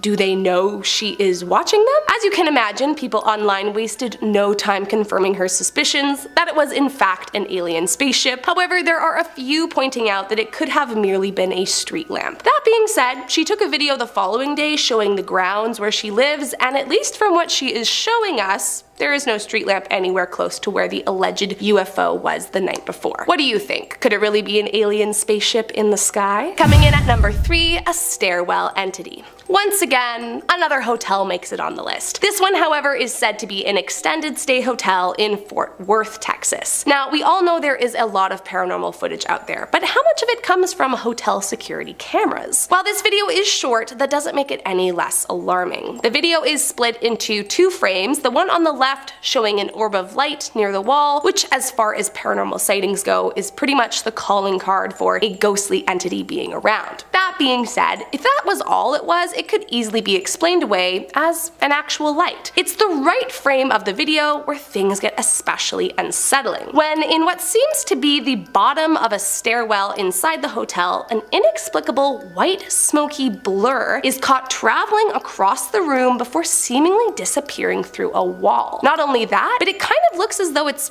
walking on legs, which is wild. People all over were straight up terrified as to what or who this entity could be, and if it's dangerous or not. But so far, no such sighting has come up since. For everyone's peace of mind, let's just hope it was a spirit simply passing through. Coming in at our number 2 spot, another UFO. One night while out walking, 2 friends came across a strange sight in the sky in Austin, Texas. One of them started filming when he noticed that there were 5 distinct bright lights that appeared to all be connected. They ended up sending the video into Fox 7 News and explaining that while they didn't consider themselves believers of alien life before that night, this encounter was making them second guess that belief. Plus, a witness of the alleged UFO sighting in a different part of town claimed it was completely silent, which she thought was extremely odd and immediately made her think it was some kind of alien spaceship. The craziest part of the whole video, however, is when the 5 lights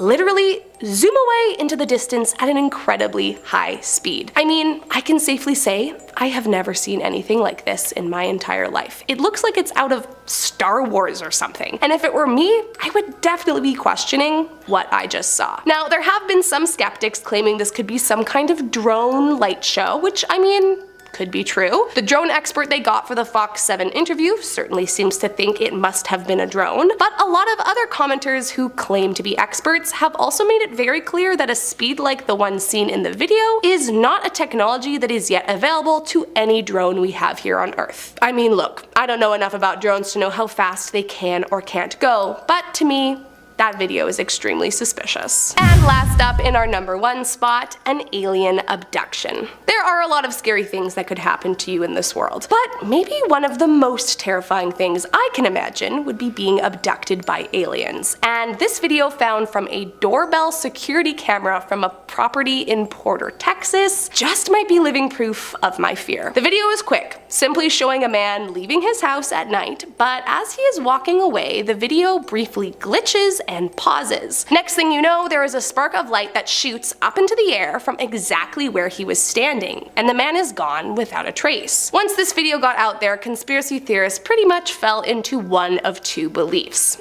Either the man was abducted by aliens, or that he himself is an alien. Now, I will admit, both of these are a little far-fetched. Realistically, this could just be a weird camera glitch, but I mean, it's definitely some strange footage with little to no explanation. So, I mean, technically, the possibilities of what could be happening are still up for debate. Starting us off at number 10 is a creepy cemetery. A drone video that was posted by the TikTok user Haunted by the Darkness starts off exploring a creepy cemetery in the middle of the night. And I mean, what could go wrong there? The camera starts panning the headstone-filled grounds, but at first nothing seems to be really out of the ordinary. In fact, for most of the video, it's actually just the drone panning over the cemetery and showing the old graves, which, to be fair, is creepy all by itself. However, near the end of the video, things get weird. There is this kind of shadow figure that appears to be crouched over, and then it suddenly bolts off into the distance. It's a bit blurry, so it's pretty hard to tell if it's a person or what, but it definitely definitely has made some people online a little uneasy, with some claiming it's a ghost and others fearing it could be some kind of occult practicing witch. Now, creepiness of the video aside, I do have some questions. If it was a drone filming this, why not chase whatever that was? I mean, that part is a little suspicious to me, that's all I'm saying. But it's definitely still a creepy video and has definitely cemented my stance on never visiting a cemetery after dark. Coming in at number 9, killer clowns. So one thing about me is I hate clowns. I always have. They just creep me out, plain and simple. So for me, one of the creepiest things I could think of would be coming across a clown wandering the street late at night. I mean, maybe I'm just scarred from the time when people were dressed as clowns running around on rampant sprees in the middle of the night, but I would also guess I'm not alone in this fear.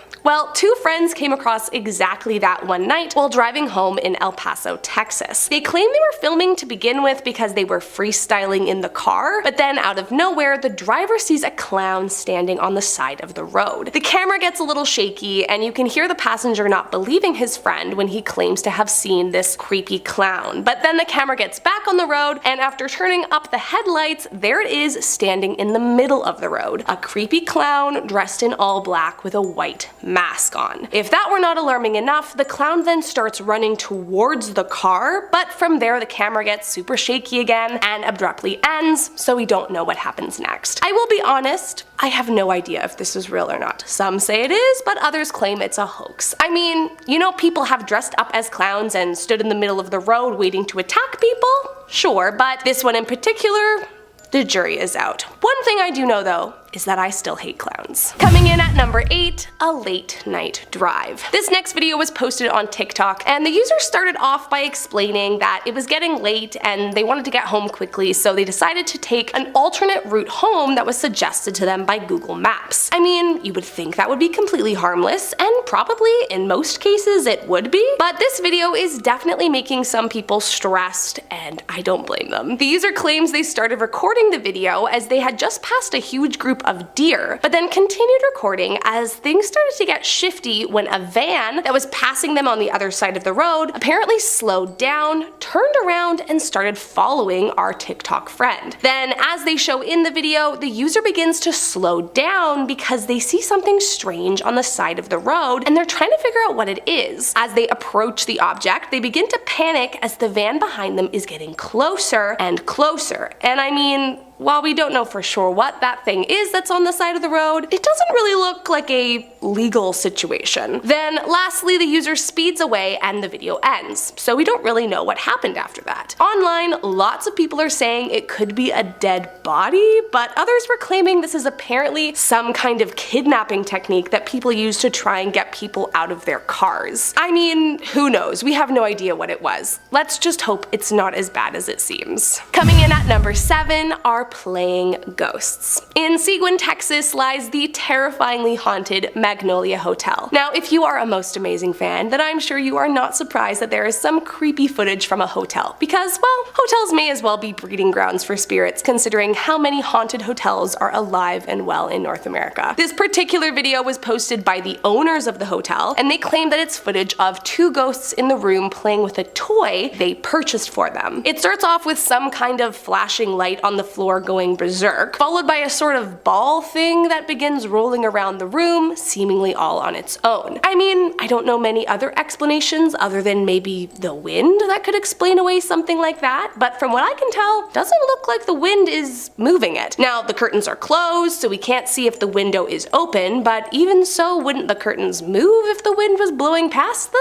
Let's just hope that whatever it is that's inside that hotel room is a benevolent entity, because otherwise this hotel could be in for some serious trouble. Next up at number 6, a mysterious creature. Posted to YouTube in June of 2022, this video was not just creepy and inexplicable to the general public, it even became a news story across the entire country. Apparently, this strange creature that is being called Wolfman was caught on camera walking around the Amarillo Zoo in Texas, and no one can figure out what the heck it is. According to city officials, it is real and not doctored footage, but that kind of just makes it even more concerning. It doesn't appear to be any kind of animal animal we are familiar with, and it's certainly not a human either, at least no one thinks so at this point. This UAO, or unidentified Amarillo object as it's being called, has people up in arms, with some saying it's a chupacabra, the absolutely horrific folklore creature that's said to live in the southern United States and attack and devour livestock, but that's not the only theory circulating the internet. There are conspiracy theories that it's an evil alien coming to Earth, that it's a skinwalker, or that it's even some kind of Sasquatch. But honestly, I just hope that whatever it is, it comes in peace. And another twist on searching for alien life, more on looking for pollution. Weird as it may sound, scientists are considering that industrial chemicals in a planet's atmosphere could be a clue that life exists there. Take chlorofluorocarbons, or CFCs, for example. Humans make these in factories, and they stick around in the atmosphere for a long time. If we saw CFCs on another planet, that could be a dead giveaway that some civilization was living there. Detecting stuff like this is tricky though. The telescope has to be insanely sensitive, and the planet has to be at the right distance and angle so the atmosphere can be analyzed. Still, it's exactly the kind of creative thinking that could tell us we're not alone in the galaxy. If even one of these pollutants is spotted on a distant planet, it would be a game changer. TRAPPIST-1e is about the same size as Earth and sits 40 light years away, which in space terms is practically next door. What's really cool is that it's in the habitable zone of its star. That alone makes it interesting, but the James Webb Space Telescope has taken things to another level. Scientists have been studying its atmosphere, and they've found hints of gases like nitrogen, which is super important for life on Earth, plus some signs that water could exist. We don't know for sure if TRAPPIST-1e has oceans or rivers, but just spotting an atmosphere with the right mix of gases is a huge deal. It means this planet could, in theory, support life like we know it. And TRAPPIST-1e orbits a star much dimmer than the Sun, so its year is super short, only about 6 Earth days, which makes the climate really different from ours, but even with that, the idea that a planet could have water and a breathable atmosphere, all while being just 40 light years away, that's exactly why it's considered one of the most promising spots to hunt for alien life. L9859F is a super-Earth, which means it's bigger than our planet, but not so huge that it's a gas giant. And again, what makes this exciting is that it's in the habitable zone of a nearby red dwarf star, basically the perfect distance where liquid water might exist on the surface. I know I keep harping on water possibly existing on these planets, but water, as we know, is kind of a big deal if you're looking for life. The star it orbits is smaller and cooler than our sun, which means the planet gets less heat, but just enough to potentially support oceans or lakes, and it's even closer than TRAPPIST-1e, only about 35 light years away. So imagine being able to spot things like oxygen or methane in the air of a planet this close. Scientists are also looking for phosphine in the atmospheres of exoplanets. On Earth, phosphine is mostly made of microbes living in oxygen-free environments like deep in swamps or soil without air. It doesn't just appear naturally in big amounts otherwise, so spotting it somewhere else could be a big deal. The idea is that if astronomers detect phosphine in the atmosphere of a planet that doesn't have oxygen, it might mean something alive is producing it, even if it's nothing like us. HG20794D is a pretty intriguing find, mostly because it's one of the closest potentially habitable planets we've spotted, and it's only about 20 light years away. That's practically next door compared to most exoplanets, so astronomers can study it in more detail than almost any other world. It also orbits a sun-like star at just the right distance to possibly have liquid water. HG20794D is pretty calm and stable as well, and that sun-like star is pretty calm and stable too. Younger or more active stars can spit out huge flares and blasts of radiation that can just fry its surface, but this planet isn't doing that, which gives it a much better chance to hold on to air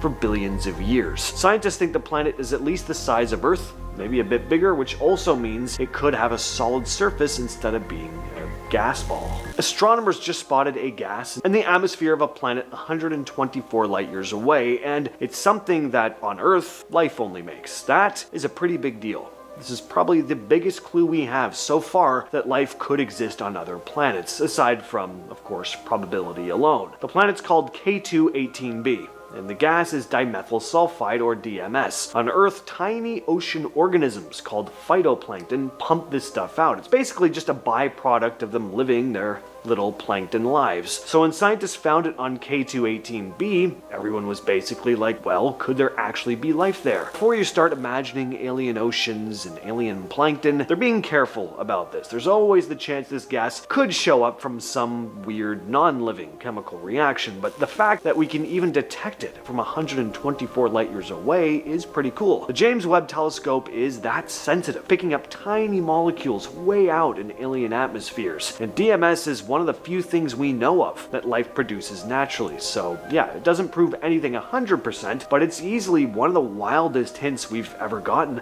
that something alive could exist outside our solar system. So K218b is already wild because of the dimethyl sulfide, but that's not all. Scientists also found methane and carbon dioxide in its atmosphere. On Earth, both those gases, again, can come from living things, microbes, plants, humans in our case, but they can also be made by non-living things like volcanoes or chemical reactions. That's what makes this discovery so exciting but tricky at the same time. The fact that all three gases, DMS, methane, and carbon dioxide, are showing up together though, that's what really gets people excited. It's like finding three pieces of a puzzle that might fit together to hint at life. Even though we can't say for sure there is life, seeing this combination of gases in a planet's atmosphere that's in the habitable zone, meaning it could have liquid water, that's exactly the kind of thing some scientists just dream about.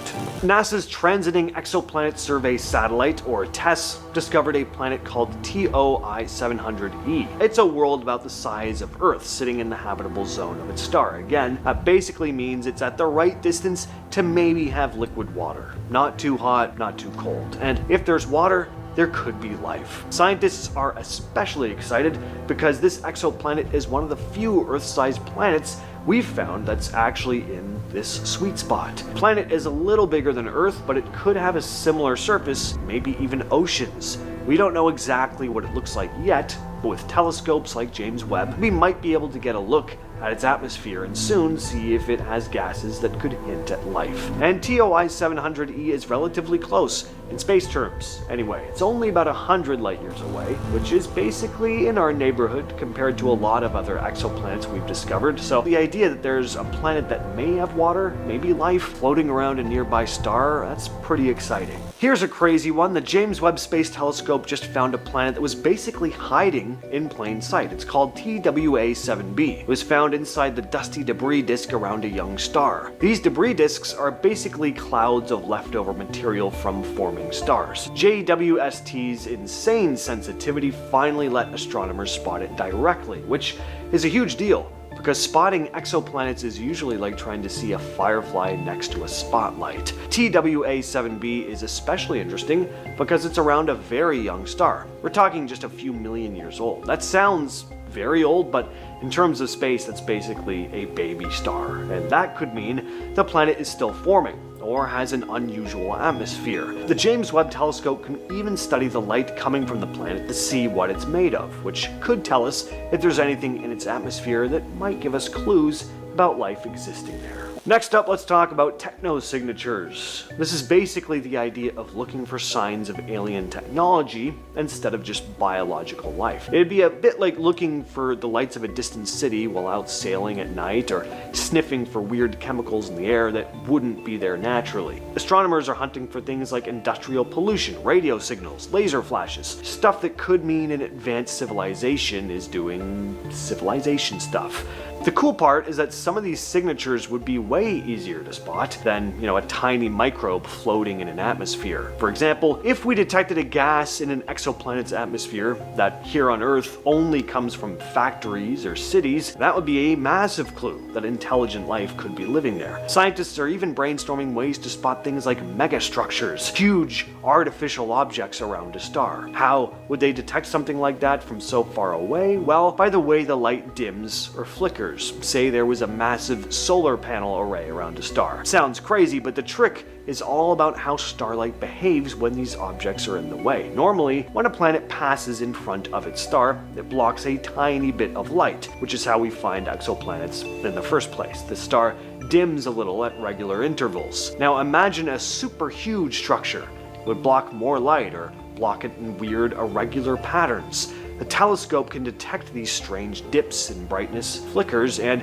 that's basically a clue that something artificial could be orbiting the star. The whole field is kinda new. There's a lot of debate about what even counts as a solid technosignature, but it's a pretty interesting way to think about finding aliens. Instead of just looking for life like us, we're looking for signs what they've built. The glorification of Eucharist, or the Disputa of Eucharist as it's known in Italian, is a religious artwork painted in the 16th century by an Italian painter named Ventura Salimbeni. If you start from the bottom and work your way up, the piece starts off relatively normal, depicting a number of religious authorities gathered around an altar. But as your gaze meets the top of the painting, things get a little more interesting.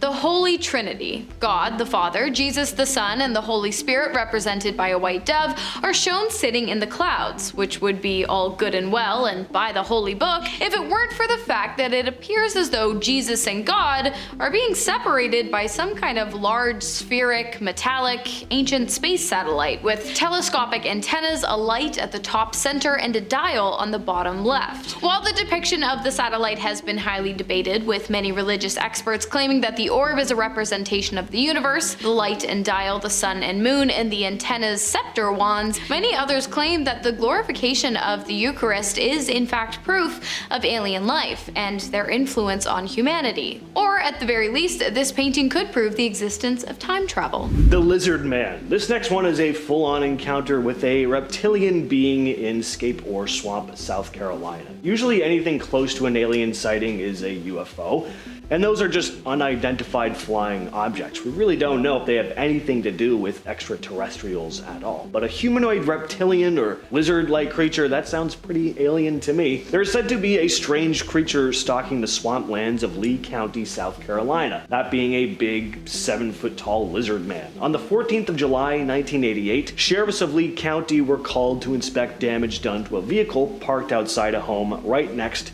to the Scape Ore Swamp. Then a young man named Christopher Davis came out to make his own report to the police, saying that just 2 weeks prior, his car had also been damaged, only he'd actually seen the person, or rather the thing, that was responsible. Christopher described an encounter with a massive 7-foot-tall creature with 3 fingers per hand, red eyes, and green, wet, scaly skin. He'd been driving home from work one night when he got a flat tire. He'd gotten out of his car to fix it when he saw the thing making its way towards him. He jumped in his car and keeled off, but the creature was so fast that it managed to catch up to his speeding vehicle. Then it hopped onto the roof, scratching at it. Christopher hit the brakes, causing the thing to fly off his car before making his escape. When news of this report hit the papers, it caused a frenzy. More and more reports started coming in. The local radio station offered a $1 million reward to whoever could catch the beast, so hunters even started flocking to town to try and catch it. But reports began to die down by the end of the summer, and local sheriffs began writing off the supposed encounters as, get this, bear sightings, because if there are two things that look so eerily similar, it's definitely a furry bear and a big green scaly lizard monster with red eyes and no hair to speak of. In 2008, a strange piece of machinery was discovered in a mine in Vladivostok, Russia. It looked like a piece of tooth wheel, kind of like what you would see on modern-day gear-operated machinery. The object had been found embedded in a piece of coal. The man who discovered the object became curious about its origin, and so he showed it to a group of scientists who determined it to be 1. Man-made, constructed out of almost pure aluminum, and 2. Almost 300 million years old. 2 conclusions that raised countless questions. 1. How did the object come to be? Because aluminum of such purity and shape are not found naturally. And as far as we once know, humans didn't figure out how to make anything close to this object until 1825. Of course, this has led many people to believe that the piece is a mechanism that somehow broke off of an alien spaceship. On the other hand, scientists aren't so sure, but with no other explanation of how it came to be, it's definitely a possibility. In October of 1974, John Day was on the way back home to Essex with his family. The journey should have only taken about half an hour, but as he and his wife Susan were putting their kids to bed, they realized that they'd arrived home much later than they'd expected. An extra 3 hours had gone by. Over the next few days, the whole family started having terrifying nightmares, being sucked up into a strange craft before being operated on. John and Susan felt constantly anxious and confused. And not knowing what to do, John reached out to a local UFO group for advice. They suggested he talk to Leonard Wilder, a hypnotist experienced in cases of missing time. Under this hypnosis, John recalled driving into a weird bright mist that seemed to fall from the sky. He remembered seeing a bright light descending into a nearby field, then shooting towards their car. Before he knew it, the car was lifted into the sky. He then remembered being poked by sharp instruments. He also described the spaceship having furniture that was molded into the walls with no seams or joins.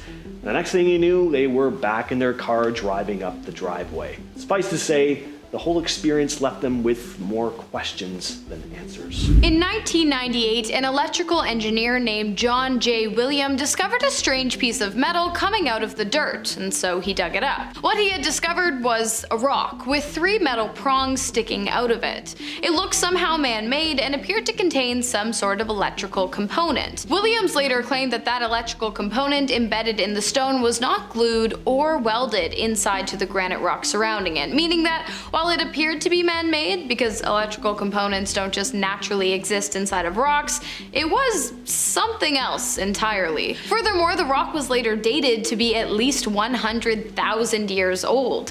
Fast forward to today, and Williams is open to having others research the strange discovery, but he does have a few conditions. 1, he must be present for whatever discovery is made, and 2, the rock must remain unharmed. Even with these parameters, you would think that by using modern-day tools and technology, we would have been able to get an answer as to what exactly the rock is by now, but no such discovery has been made, leading people to believe that the object must not have originated on Earth and is therefore proof of ancient extraterrestrial presence on our planet.